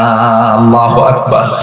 আবু যার গিফারি ওই যে তিনি ওই কবর থেকে উঠে দাঁড়িয়ে ওই যে সংসারে বিরাগী হয়ে পড়েছিলেন, জীবনের সংসার জীবনে ফিরতে পারেন নাই, তিনি আল্লাহর জিকির করতে করতে দুনিয়া থেকে বিদায় নিয়ে চলে গেছেন। আমার মায়েরা এজন্য সেই ফাতিমার মতো, সেই খাদিজার মতো, সেই আসিয়ার মতো জীবন যাপন আপনাকে শিখতে হবে, করতে হবে। আসিয়া আলাইহিস সালাতু ওয়াস সালাম দুনিয়া থেকে বিদায় নিচ্ছেন, স্বামী এসে বলতেছে, আসিয়া শুনলাম তুমি নাকি কালেমা পড়েছো। তিনি বলেন, কালেমা আপনি শুনবেন কেন? আপনি দেখেন লা ইলাহা ইল্লাল্লাহ। সঙ্গে সঙ্গে আসিয়ার উপরে বিশাল বড় পরীক্ষার পাথর জমা হয়ে গেল। বলতেছে, আসিয়া তুমি কি জানো এই রাষ্ট্রের রাষ্ট্রপতি আমি, তুমি আমার বিরুদ্ধে ভেটো দাও মানে তোমার জীবনকে শেষ করে দেওয়া। আসিয়া বলছেন, স্বামী আপনি আমার, কিন্তু আমার রব সবার উপরে, আমার রবকে খুশি করতে গিয়া দুনিয়ার সব ছাড়বো, কিন্তু আমার রবকে ছাড়বো না, কারণ ওয়াদা করেছি কার সাথে? আল্লাহ পাক বলছেন, আল্লাযীনা ইউফুনা বিআহদিল্লাহ, যারা আল্লাহর সঙ্গে যারা ওয়াদা পূর্ণ করবে তারা হচ্ছে উলুল আলবাব, তারা হচ্ছে বিবেকবান। জোরে বলি আল্লাহু আকবার। সাইয়্যিদানা আসিয়া আলাইহিস সালাতু ওয়াস সালাম, সাইয়্যিদাতুনা আসিয়া আলাইহিস সালাতু ওয়াস সালাম তিনি কি করলেন? স্বামীকে ডাক দিয়ে বলছেন, স্বামী আমার, দুনিয়া থেকে বিদায় নেব, কিন্তু বাতিলদের সঙ্গে আমি আপোষ করব না। শেষ পর্যন্ত জল্লাদ তার সামনে রেডি হয়ে গেছে। জল্লাদ হাতের মধ্যে জল্লাদ কি বলে করাত নিয়ে দাঁড়ায় গেছে। শেষবারের মতো ফেরাউন বলছে, এই যে করাত দিয়ে তোমাকে 2 টুকরা করা হবে, তুমি কি বলবে বলো? আসিয়া বলছেন, আমার স্বামী আপনি আমাকে মৃত্যুর হুমকি দেখাচ্ছেন, আর আল্লাহ তাআলা আমাকে 8টা জান্নাতের দরজা দেখায় দিতেছে। জোরে বলি সুবহানাল্লাহ। সঙ্গে সঙ্গে কি করা হলো? করাত দিয়ে জল্লাদকে সামনে বসায় দেওয়া হলো। এবার করাতের কপালে ঠেকিয়ে দেওয়া হলো। আসিয়া আলাইহিস সালাতু ওয়াস সালাম কোনো কিছু কি পরোয়া করলেন না, কারণ কার সঙ্গে ওয়াদা করেছেন? কার সঙ্গে ওয়াদা হয়ে গেছে?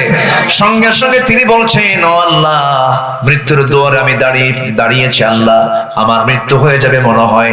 সেই সময় তিনি একটা হৃদয় উজাড় করানোর দোয়া করেছিলেন।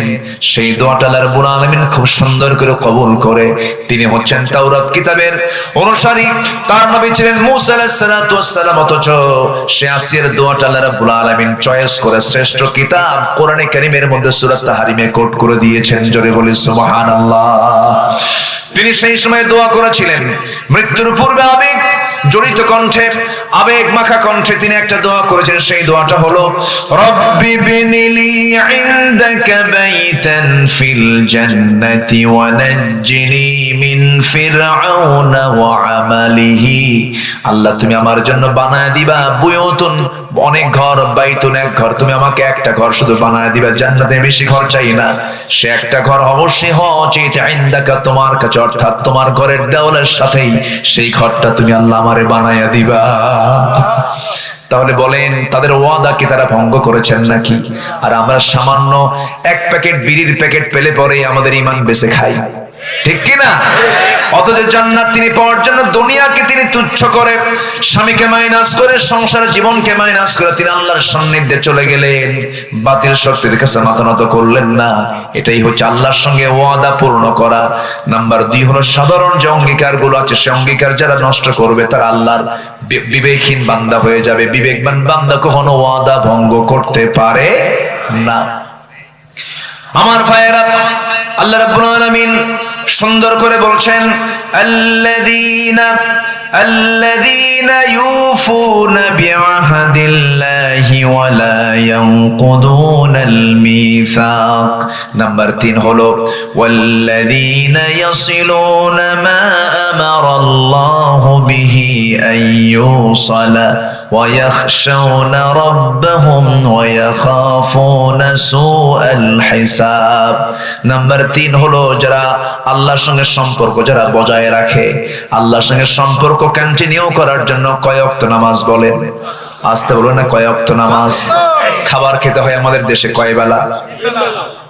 খাবার না খেলে শরীর সুস্থ না অসুস্থ হয়? অসুস্থ হয়ে যায়। পানি পরিমিত না পান করলে কিডনি ভয় পেয়ে যায়। পরিমিত 3 থেকে 4 লিটার পানি পান না করলে যেমন কিডনি ক্ষতিগ্রস্ত হয়ে যায়, তেমন ঈমান নষ্ট হয়ে যায় কয় ওয়াক্ত নামাজ না পড়লে পরে? বলেন 5 ওয়াক্ত। আসেন দোয়া করে দিই। হ্যাঁ, এই যে 2-1 করে উঠতেছে, বুঝলাম না কিছু। বসেন না, একটু বসেন। জি, বয়স হয়ে গেছে তো কিছু বলতে পারছি না। আর একটু সময়, আর একটু আমাকে কিছু সময় দেন। আপনি শুধু একা শুনছেন না তো, এই আলোচনাগুলো, এই যে ক্যামেরা রেকর্ড হচ্ছে, ইউটিউব গুলো যাবে, আগামীকালকে কোটি কোটি মানুষ এই আলোচনাগুলো দেখবে। তা আপনি যদি চলে যান, আমি তো আলোচনা আগ্রহ হারায় ফেলবো, তাহলে এই মাহরুম হয়ে যাবে সবাই। যদি আপনি শুনছেন হাজার হাজার, আর এই আলোচনা চলে যাবে কোটি কোটি মানুষের কাছে। বলি আলহামদুলিল্লাহ। তাহলে এখানে আপনার উপস্থিত থাকার দরকার আছে না নাই? আচ্ছা, একটু বসেন। তা আল্লাহর সঙ্গে সম্পর্ক বজায় রাখার জন্য কন্টিনিউ কয় ওয়াক্ত নামাজ বলেন তো? বলেন কয় ওয়াক্ত নামাজ? 5 ওয়াক্ত নামাজ। নামাজ তো পড়বই আমরা। নাম্বার 4 হলো আল্লাহকে ভয় করব। বলেন, বেহায়ের মতো কাঁদতে হবে, আল্লাহর কাছে বেহায়ের মতো চাইতে হবে। একবার চাইবেন আর চাবেন না। না, দুনিয়ার মানুষের কাছে আপনি বারবার চাবেন, মানুষ আপনাকে বেহায়া বলবে, শরমহীন বলবে, শরম নাই, লজ্জা নাই। কিন্তু আমার আল্লাহ বলেন, বান্দারা আমার কাছে যত বেশি চাস, আমি আল্লাহ তত বেশি খুশি হয়ে যাই। আমার কাছে চারে উদউনি আস্তাজিব লাকুম, আমাকে ডাকো, আমি তোমার ডাকে সাড়া দেব। আমি তোমার ডাকে অবশ্যই সাড়া দেব। কেন সাড়া দেব না? অবশ্যই তোমার ডাকে আমি সাড়া দেব। বান্দা, তুই আমার দিকে 1 হাত আগাবি, আমি তোর দিকে 10 হাত আগাবো। তুই আমার দিকে হেঁটে হেঁটে আসবি রে বান্দা, আমি তোর দিকে দৌড়া দৌড়া যাব। আল্লাহ আমাকে দারুণ ভালোবাসে। আমার ভাইয়েরা, প্রত্যেক রাতে আকাশে, এই দুনিয়ার আকাশে প্রত্যেক রাতে আল্লাহ রাব্বুল আলামিন চলে আসেন, শেষ রাতের দিকে আসেন, এবং শেষ রাতে শয়তানও কম না, প্রত্যেক বান্দার শিওরে বসে। শিওরে বসে শয়তান করে কি? 3টা গিট মেরে দেয়। 3টা গিট মেরে দিয়ে সে চুপ মেরে থাকে। 3টা গিট মেরে দেয়। রাসূল বলেন, সেই 3টা গিট যদি তোমরা ছুটাতে চাও, তোমরা 3টা আমল করো, শয়তানের 3 গিট ছুটে যাবে। নাম্বার 1 হলো, প্রথম গিট যদি ছুটাতে চাও, ওই সময় শয়তান তিনটা গিট মেরে আবার ওয়াজ করে, আলাইকা লাইলুন তাবিল, আলাইকা লাইলুন তাবিল, তোমার জন্য রাতটা বড় লম্বা, তোমার জন্য রাতটা বড় লম্বা, ঘুমাও ঘুমাও। ওই সময় যদি বান্দা সেই শয়তানের ওয়াজটাকে যদি গ্রহণ না করে, যদি ঘুম থেকে যদি তার পিঠটাকে সরায় নিয়ে যদি বসে পড়ে, ঘুম থেকে উঠে যে বসে পড়লো, শয়তানের একটা গিট ছুটে গেল। সুবহানাল্লাহ বলেন। রাসূল শিখায়া দিচ্ছেন, কে শিখায়া দিচ্ছেন? রাসূল শিখায়া দিচ্ছেন। আবার যখন সে বিছনা থেকে উঠে যখন ওযু করার জন্য যখন ওযু প্রস্তুতি নিয়ে নিল, ওযু শেষ হওয়ার সঙ্গে সঙ্গে আরেকটা গিট ছুটে গেল। যখন বান্দা ওযু সম্পূর্ণ করে যখন মসজিদের দিকে রওনা করে দিল, প্রত্যেকটা কদমে কদমে নেকি লেখা শুরু হয়ে গেল। বান্দা যখন নামাজ শুরু করে দেয়, শয়তানের 3 নম্বর গিটও ছুটে চলে যায়। 24 ঘন্টা শয়তান ওই বান্দার কাছে এসে ওয়াসওয়াসা দেওয়ার সাহস পায় না। জোরে বলে সুবহানাল্লাহ। সবাইকে 3 গিট ছুটাবেন ইনশাআল্লাহ। কি কোন দিন থেকে বলেন? কোন দিন থেকে? আজকের থেকে। জোরে বলি ইনশাআল্লাহ। আমার বন্ধুগণ, এই শেষ রাত্রি আবার আমার আল্লাহ নিজে আসেন, নিজেই তিনি ডাকেন। কাকে ডাকেন? কাকে ডাকেন বলেন? আমাকে, আমাকে, আমাকে ডাকেন। চিন্তা করা যায়, কে ডাকেন? কে ডাকেন? আল্লাহ ডাকেন। এটা কি ভাগ্যবানের বিষয় না? বলেন তো, ভাগ্যের বিষয়। আমাকে ডাকেন, আমি আব্দুল্লাহ আমিন আমাকে ডাকেন, এই ভাইকে ডাকেন, আপনাকে ডাকেন, গোটা দুনিয়াবাসীকে ডাক দিয়ে বলছেন, আলা মিন মুস্তাগফিরিন ফাগফির লাহ ফিস সামাঈদ দুনিয়া। দুনিয়ার আকাশে আসেন। আমার আল্লাহ তাআলা যে দুনিয়ার আকাশে আসেন, তিনি তো দুনিয়ার আকাশে থাকেন না, তার অবস্থানটা হলো, মূল জায়গাটা হলো আরশে আজিম। যার শাজিমটা 1 আকাশ নয় 7 আকাশের উপরে। জোরে বলি সুবহানাল্লাহ। আল্লাহ বলছেন, বান্দা আমি 7 আকাশ থেকে প্রথম আকাশে আসি, 6 আকাশ পেরিয়ে প্রথম আকাশে এসে আমি তোকে বলি, তুই আমার কাছে মাফ চা, আমি তোকে মাফ করে দেব। এটা কম কথা? বিশাল ব্যাপার। আমার ভাইয়েরা, আমার আল্লাহ কত দূরে আছেন দেখেন। সাব্বিহ ইসমা রাব্বিকাল আ'লা, সবার উপরে তিনি আছেন। আমরা যেখানে বসে আছি, এই বসে থাকা জায়গা থেকে, এটা হলো মহেশপুর জেলা, কি বলে, ঝিনাইদহ জেলার মহেশপুর থানার কি পোড়াদা গ্রাম। এই জায়গা থেকে ঠিক আমরা যদি দিনের বেলা যদি দেখি, সূর্য আকাশে দেখা যায়, রাতের বেলা চাঁদ দেখা যায়, আর মিটি মিটি করে জ্বলা কিছু তারকা দেখা যায়। আমার বন্ধুগণ, এই পৃথিবী একটা ছোট্ট জায়গা সূর্যের তুলনায়। এই পৃথিবীর চাইতে সূর্য হলো 13 লক্ষ গুণ বড়। আবার ওই সূর্যের চাইতে ওই যে মিটি মিটি করে জোনাকির মতো করে জ্বলা যে তারকাগুলো আমরা দেখতে পাই, অসংখ্য তারকা, সেই তারকাগুলো সূর্যের চাইতে বেটেল জুইস একটা তারকা আছে 33 কোটি গুণ বড়। জোরে বলে সুবহানাল্লাহ। আবার বেটেল জুইসের মতো একটা দুইটা তারকা নয়, সুপারনোভা, আড্রা, বেটেল জুইস, এরকম করে প্রক্সিমা সেন্ট্রাই সহ যত তারকাগুলো আছে একটা দুইটা নয়। প্রত্যেকটা গ্যালাক্সির ভিতরে কোটি কোটি বিলিয়ন বিলিয়ন তারকা আল্লাহ রাব্বুল আলামিন রেখে দিয়েছেন। কোটি কোটি গ্যালাক্সির ভিতরে মহাশূন্যের মধ্যে আল্লাহ পাক সেটা চুলায় রেখেছেন। জোরে বলে সুবহানাল্লাহ। এমনও কিছু তারকা আছে যে তারকার আলো আজ পর্যন্ত দুনিয়াতে আসেই নাই, এত দূরে সেই তারকা। আমার বন্ধুগণ, মানুষ সূর্যের কাছে যেতে পারবে না, কারণ সূর্যের তাপমাত্রার কাছে মানুষ জ্বলে পুড়ে ছারখার হয়ে যাবে। চাঁদের দেশে মানুষ গেছে, চাঁদের কোনো তাপ নাই, এই জন্য চাঁদের দেশে মানুষ যেতে পেরেছে। ওই চাঁদের দেশে সফর করলো মানুষ, মঙ্গল গ্রহে গেছে মানুষ।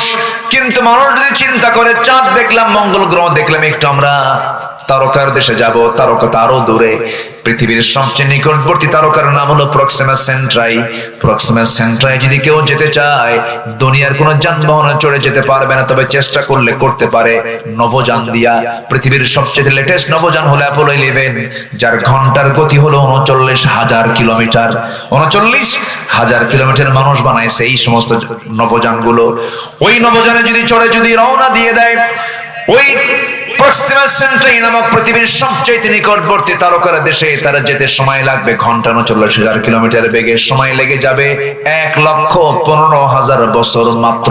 যাবেন কারা কারা? হাত তোলেন। কি কথা কি বুঝতেছেন আপনারা? আমি আজকে মনে হয় একটু আপনাদের কষ্ট দিচ্ছি বেশি, না? আমি খুব ডিপ আলোচনায় আজকে চলে গেছি। আমি আজকে সায়েন্স নিয়ে, বিজ্ঞান নিয়ে কথা বলতেছি। কি আপনারা কি কষ্ট পাচ্ছেন নাকি আপনারা? তাহলে বলেন তো, আমি বাঁচবো কয়দিন? 60 থেকে 70, 80 বছর। আর 39,000 কিলোমিটার বেগে ওই তারকার দেশ, পৃথিবীর সবচেয়ে নিকটবর্তী তারকার দেশে যেতে সময় লাগতেছে 1,14,000 বছর। আল্লাহু আকবার বলেন। 1,14,000 বছর যদি সময় লেগে যায় এই ছোট্ট এই পৃথিবীর সবচেয়ে নিকটবর্তী তারকার দেশে, আপনি আসমান পাবেন কোন দিন? আল্লাহ বলতেছে, বান্দা আমি দুনিয়ার আকাশে এসে আমি তোকে মাফ করার জন্য দাঁড়ায় থাকি। আল্লাহু আকবার বলেন। এবং আল্লাহ নিজে বলছেন, আল্লাহ বলছেন, বান্দা তুই যদি তোর দিলটা যদি 5 ওয়াক্ত নামাজের জন্য যদি মসজিদে ঝুলায় রাখিস, আমি তোকে আমার আরশে আসিমের ছায়ায় তোকে জায়গা দিয়ে দেব। কোন যানবাহনে যাবেন? দুনিয়ার কোন যানবাহনে যাওয়া সম্ভব? আমাকে সুন্দর করে ফ্লাইটে চড়ে আরশে আসিমের ছায়ায় জায়গা করে দিবেন। তিনি আমার কে? আরো জোরে বলেন, তিনি আমার কে? নামাজকে ছাড়বো না ধরবো? নামাজকে ছাড়বো না ধরবো? আপনার গ্রামকে আপনি মানসিকতায় নিয়ে আসেন। আপনার গ্রামে কারা নামাজ পড়ে না তাদেরকে তালিকা করবেন। কারা পর্দায় থাকে না কোন ঘর থেকে? যুবকরা তোমরা মাথায় নাও, তোমাদের হাতে আগামীর বাংলাদেশ, ঠিক কিনা? তোমরা মাত্র 35 মিনিট সময় দিয়ে ভাঙ্গা হেলিকপ্টারে দিল্লি পাঠায় দিছো, ঠিক কিনা? আগামীর বাংলাদেশ তোমরাই গড়বে। তোমরা সিদ্ধান্ত নাও, তোমার গ্রামের কোন মহিলা বোরকা ছাড়া বের হয়? ওই গ্রামের ওই বাড়ির মুরব্বীকে বলো, এই গ্রামে বসবাস করতে হলে বোরকা ছাড়া বের হওয়া যাবে না। তা'মুরুনা বিল মা'রুফ ওয়া তানহাউনা আনিল মুনকার।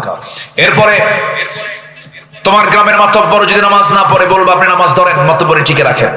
একবার দুবার তিনবার বলার পরও যদি সে নামাজ না পড়ে বিড়ি খায়, এরকম যদি মাতব্বর হয়, চরিত্রহীন হয়, একদম ধমক দিয়ে বলবে আপনার মাতব্বরি ছুটা দিলাম, বেনামাজির কোনো মাতব্বরি চলবে না আমাদের গ্রামে, ঠিক কিনা? বাস এরকম করে সতর্ক হও। 64,000 গ্রামকে তোমরা ঠিক করে ফেলো। আগামীর বাংলাদেশ কোরআনের বাংলাদেশ হয়ে যাবে ইনশাআল্লাহ। আল্লাহ কবুল করেন, জোরে বলে আমিন। কষ্ট পাচ্ছেন মনে হয়? বিবেকবান কারা? 9টা বৈশিষ্ট্য আছে যার ভিতরে। কয়টা বৈশিষ্ট্য বলেন? আমি কেবল 4টা বলেছি, আরো 5টা আছে। নুরু, ওয়াজ কি শেষ না শুরু?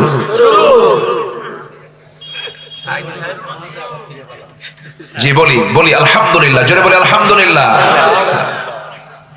আমার ভাইরা, আল্লাহ রাব্বুল আলামিন এবার বলছেন, والذين يصلون ما أمر الله به أن يوصل ويخشون ربهم ويخافون سوء الحساب। জোরে বলুন আল্লাহু আকবার।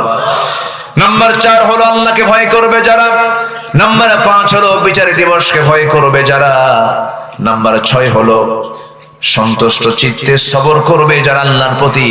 ধৈর্য আগে না নামাজ আগে? বলেন বলেন বলেন। ধৈর্য আগে। দেখবেন কিছু কিছু অধৈর্যশীল নামাজি আছে, ইমাম সাহেব নামাজ একটু লম্বা করলে পরে পেছন থেকে গলা খেকু মারে। আছে না নাই? আছে। লোকমা দেয়, হুজুর আমার ব্যবসা আছে, আমার কি কাজ নাই, তাড়াতাড়ি শেষ করেন। এরকম হওয়া যাবে না। যার মসজিদে ঢুকলে পরে অস্থির চিত্ত তার কাজ করে, কেমন করে মসজিদ থেকে তাড়াতাড়ি বের হব, এটা ইমানদারের বৈশিষ্ট্য নয়। ইমানদার যখন পৃথিবীর সব কাজ ছেড়ে যখন মসজিদে ঢুকবে, তার কাছে মনে হবে আমার কাছে পৃথিবীর সবচেয়ে আরামের জায়গা, তৃপ্তির জায়গা হলো মসজিদ। মসজিদ সবচেয়ে প্রিয় জায়গা আমরা বানাবো। জোরে বলি ইনশাআল্লাহ, আরো জোরে বলি ইনশাআল্লাহ। দুঃখে বুকটা ফেটে যায়, অধিকাংশ মসজিদগুলো আজকে পাকা হলেও কিন্তু ইমানগুলো মহা কাঁচা। ফজরের সময় মুসল্লি খুঁজে পাওয়া যায় না। একটা গ্রামকে আদর্শ গ্রাম বলবেন কেমনে? 1 নম্বর তালিকায় বৈশিষ্ট্য বলবেন। 1 নম্বর বৈশিষ্ট্য একটা আদর্শ গ্রামের ফজরের সময় সবচেয়ে মুসল্লি বেশি হবে সেই গ্রামের, কি ঠিক কিনা? সেই গ্রামের মসজিদের মুসল্লি সবচেয়ে বেশি হবে কোন কোন কোন সময়? ফজরে। কারণ ফজরের সবাই কোথায় থাকে? বাড়ি থাকে। বাড়ি থেকে সে মসজিদে চলে আসবে। জোহরে কাম থাকে, অফিসে থাকে, বিভিন্ন জায়গায় যায়। জোহরের মুসল্লি কাউন্টেবল নয়, আসরের মুসল্লি কাউন্টেবল নয়। এই জন্য রাসূল বলেছেন, যে ব্যক্তি ফজর নামাজ এবং এশার নামাজ বা জামাতে পড়বে, আল্লাহ রাব্বুল আলামিন গোটা রাত কিয়ামুল লাইলের সমান সওয়াব তার আমলনামায় দিয়ে দিবে। বাড়ি থেকে নামাজ পড়বা না, জামাতে পড়বা না, দেখো আমি কি অফার দিয়ে দিলাম। আল্লাহু আকবার বলেন। তাহলে গোটা রাত নামাজের সওয়াব পাবো আমরা কখন? বলেন ফজর এবং এশার নামাজ কোথায় গিয়ে? জামাতে গিয়ে নামাজ পড়বো। জোরে বলি ইনশাআল্লাহ। জামাতে নামাজ পড়তে হবে। জামাতে নামাজ পড়ার জন্য রাসূল তাকিদ দিয়েছেন। আমার নবীজির কাছে এক অন্ধ সাহাবী এসে বলছে, হুজুর আমি অন্ধ মানুষ, চোখে দেখি না, আমি কি জামাতে নামাজ পড়বো নাকি? রাসূল বললেন, তুমি কি একা একা যেতে পারো নাকি? হ্যাঁ যেতে পারি।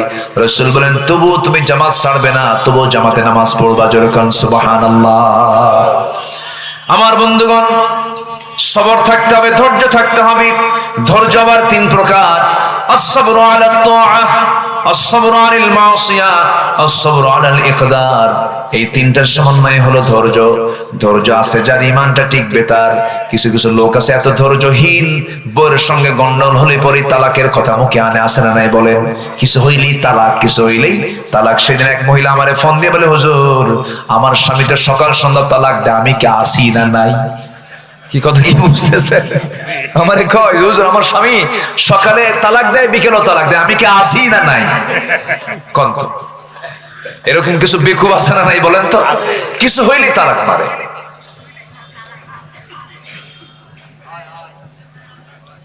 অসংখ্য পরিবার আছে আমার দেশে, স্বামী স্ত্রীর পরিচয় দিয়ে তারা সংসার চালাচ্ছে, কিন্তু নিয়মিত তাদের জেনা হচ্ছে, কারণ বহু আগেই তালাক হয়ে গেছে। আছে না? আসতে বলবেন না, আছে না নাই? এটা কি ধৈর্য না অধৈর্য বলেন? অধৈর্য। অধৈর্য থাকবে যার, তার মধ্যে ঈমান টিকবে না, ঈমান টলমল হবে, ঈমানটা হেরে যাবে, ভেঙে যাবে। এই জন্য ধৈর্যের পরিচয় আমরা দেব। ঈমানদার হবে ধৈর্যের পিরামিড। ঈমানদার কি হবে? ধৈর্যের পিরামিড হবে। ঈমানদারের কথা হবে ধৈর্যশীলের কথা। ঈমানদারের চলাফেরা হবে, ঈমানদারের সমস্ত কিছু হবে সম্পূর্ণ ব্যতিক্রম। ঈমানদার ব্যক্তি হবে পৃথিবীর মধ্যে সবচেয়ে শ্রেষ্ঠ ভালো বান্দা। তাদের আচরণ হবে শ্রেষ্ঠ, তাদের কথা হবে শ্রেষ্ঠ, তাদের সব হবে ব্যক্তিত্ব সম্পন্ন তারা হবে। ব্যক্তিত্বহীন কখনো ঈমানদার হতে পারে না, ঠিক কিনা আমার ভাইয়েরা? নাম্বার 7 হলো আল্লাহ রাব্বুল আলামিন বলেন, ওয়াল্লাযীনা সাবারু ইবতিগা ওয়াজহি রাব্বিহিম ওয়া আকামুস সালাতা ওয়া আনফাকু মিম্মা রাযাকনাহুম সিররান ওয়া আলানিয়াতান ওয়া ইয়াদরাউনা বিল হাসানাতিস সাইয়্যাতা উলাইকা লাহুম উকবাত দার। জোরে বলুন আল্লাহু আকবার। নাম্বার 7 হলো যারা নামাজ কায়েম করবে। নামাজ কায়েমের সংগ্রাম কিন্তু সহজ কাজ নয়। নামাজ আদায় করা সহজ। আপনাকে আমেরিকার প্রেসিডেন্টও আপনাকে মানা করবে না নামাজ পড়তে। ইংল্যান্ডও আপনাকে নামাজ পড়তে মানা করবে না। নরেন্দ্র মোদী আপনাকে নামাজ পড়তে বাধা দেবে না। কিন্তু আপনি যখন বলবেন এই ভূখণ্ডে আমি নামাজ কায়েম করতে চাই, নামাজ কায়েমের সংগ্রাম করতে চাই, তখন আপনাকে জঙ্গির মামলা দিয়ে আপনাকে জেলখানায় ঢুকাবে, ঠিক কিনা? 16 বছর তারা করেছে এমন কিছু। এই 16 বছর তারা দেশ শাসন করেছে। শাসন না শোষণ? আসতে কবে না, শাসন না শোষণ? শান্তি না জুলুম? শান্তি না জুলুম? জুলুম করেছে, খাইছে বেশি, এত শোষণ করছে মশার মতো। কিছু কিছু মশা আছে দেখবেন বেহুশ হয় খাইতে নিয়ে। মশা আছে না? কিছু মশা আছে না? ওর কি হায়াত কমে না বাড়ে? বলেন বলেন। কমে যায়। যে বেশি খায় তার হায়াত কি কমে যায়। আর কিছু মশা আছে খুব স্ট্যান্ডার্ড, আপনি টের পাওয়ার কোনো কায়দাই নাই, এত সুন্দর করে খায়া চলে যায়, আপনি টেরই পান নাই। আছে না এরকম? আছে। ওর অপারেটিং সিস্টেমটা খুব সুন্দর। মশা আপনার চামড়ায় যখন পড়ে তখন কিন্তু ডাইরেক্ট অ্যাকশনে যায় না। আগে মশাটা পড়ে, পড়ার পর আগে চামড়ার চতুর্পাশে যেখানে হুল ফুটাবে তার চতুর্পাশে অ্যানেস্থেসিয়া করে। অ্যানেস্থেসিয়া হচ্ছে মেডিকেলের ভাষায় হলো অবশ। কি করে? অবশ করে। অ্যানেস্থেসিয়া করে চতুর্দিকে অবশ বানায়। অবশ বানায়, এরপর আস্তে আস্তে করে সে তার হুলটা ফুটায় দেয়, যেন রক্ত শোষণে যেন সলিমুদ্দিন না টের পায়। টের পাইলেই তো থাপ্পড় খাইলে শেষ হয়ে যাবে। কথা বোঝেন নাই? করে কি আস্তে করে হুলটা ফুটায় দেয়। আগে অবশ করে, হুল ফুটায় দিয়ে পরিমিত যদি খায় ভালো। আবার কিছু কিছু মশা আছে ছেঁচড়া, এমন খাওয়া খায় ওর গায়ের ওজনের ডাবল ওজন হয়ে যায়, আর উঠতেই পারে না। মানে ওই যে পাখা যে আছে, পাখার ধারণ ক্ষমতার বাইরে ওজন হয়ে গেছে, তখন আর পারে না, তখন ওখানে চিত হয়ে পড়ে। তো এই যে 16 বছর যারা ছিল এরা বেশি খাওয়া রক্ত মশার মতো, ঠিক কিনা বলে? খাইছে কম না খাইছে বেশি? খাইছে বেশি, মরছেও তাড়াতাড়ি। শেষ, একদম শেষ। কম করা করছে ওরা, আকাম কুকাম তো কম করে নাই। আল্লামা সাইদের মতো মানুষকেও তারা ছাড়ে নাই। জেলখানায় ছিলেন, আমরা তাও সান্ত্বনা নিয়েছিলাম যে উনি একদিন বের হবেন, এই বাগানে এসে কথা বলবেন। একটা আশা ছিল, একটা আশার সঞ্চার করেছিলাম আমরা। সব ফিরে আসলো, কিন্তু উনি আর ফিরলেন না। জেলখানা থেকে চিকিৎসার নাম করে একটা নাটক তৈরি করে দিল্লির প্রেসক্রিপশনে হসপিটালে ভর্তি করায়া তাকে পরিকল্পিতভাবে বিষ প্রয়োগ করে তাকে হত্যা করা হয়েছে। এই হত্যার বদলা আমাদের নিতে হবে। সে বদলা হলো এই জমিন আল্লাহর দিন কায়েম করা, ঠিক কি না? তার 1000 বছরের লালিত স্বপ্ন এটাই ছিল, তার সারা জীবনের লালিত স্বপ্ন এটাই ছিল। সম্মানিত ভাইয়েরা, এবং সাথে সাথে এটাও জানিয়ে দিতে চাই, তার হত্যার সঙ্গে যে টিম জড়িত আছে তাদের অবিলম্বে গ্রেফতার করে চূড়ান্ত শাস্তি নিশ্চিত করা হোক। রাজি আছেন কারা কারা? হাত উঁচু করে দেখা।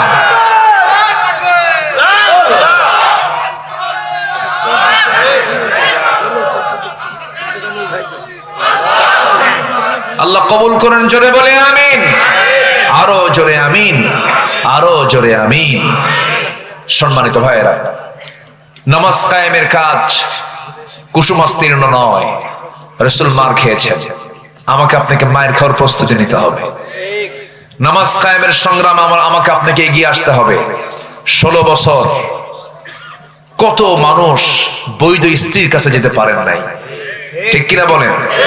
স্ত্রী হক আদায় করতে ওরা বাধা দিয়েছে, সন্তানের চেহারা দেখে নাই।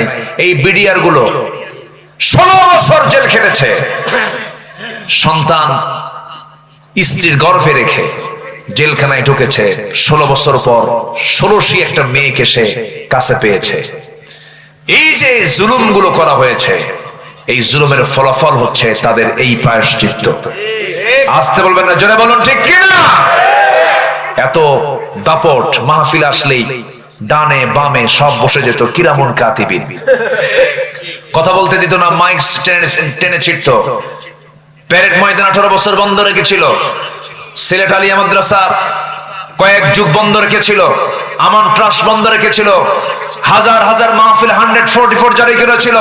যারা কোরআনকে অচল করতে চেয়েছিল আল্লাহ তাদেরকে অচল বানায় দিয়েছে। ইতিহাস থেকে শিক্ষা নাও। আল্লাহ তুমি তাদেরকে শিক্ষা নিয়ে তওবা করে ফিরে আসুক, আমরা দোয়া করি। আল্লাহ কবুল করুন, জোরে বলে আমিন, আরো জোরে আমিন। সম্মানিত ভাইয়েরা, 9টা বিষয় শেষ করতে পারেনি, এদিকে ভাবতেছে আপনাদের কষ্ট হচ্ছে কিনা জানি না। আচ্ছা, নাম্বার 8 হলো দান করতে হবে গোপনে এবং প্রকাশ্যে। আল্লাহ বলছেন তুমি যদি দান করো, মা তুনফিকু বিয়ামিনি, বাম হাত জানে নাই ডান হাত কি দিয়েছে, এরকম গোপন দান তুমি যদি করতে পারো, আমি আল্লাহ আরশ আজিমের ছায়ায় তোমাকে মেহমান বানাবো। জোরে বলি সুবহানাল্লাহ। আমরা আল্লাহকে পেতে চাই না? আল্লাহকে চাই কিনা বলেন? আল্লাহ আমাকে চান, আমরা আল্লাহকেও চাই। আল্লাহ যেন এই দুই চাওয়া যেন আল্লাহ পাক এক করে দেন। জোরে বলি আমিন, আরো জোরে আমিন। নাম্বার 9 হলো ভালো কাজের দ্বারা মন্দ কাজকে প্রতিহত করা। কি? ভালো কাজের দ্বারা মন্দ কাজকে প্রতিহত করা। যদি আপনার জীবনে কোনো মন্দ কাজ হয়ে যায়, একটা ভালো কাজ করে বলবেন, আল্লাহ ওই মন্দ কাজটা করছিলাম, এই ভালো কাজ করে তুমি আমাকে উত্তম জাযা তুমি আল্লাহ দিয়ে দাও। আল্লাহু আকবার বলো। এইভাবে আমরা চলবো, পরিবারকে দ্বীনের উপরে চালাবো।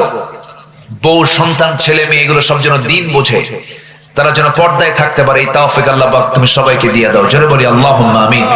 এই আশাবাদ কামনা করছি। ধীরে ধীরে আমরা দোয়ার দিকে যাব। আমরা চাইবো কার কাছে বলেন তো?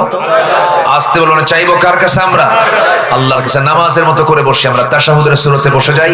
আমরা আল্লাহর কাছে চাবো, আল্লাহ যেন আমাদের গুনাহগুলোকে মাফ করে দেন।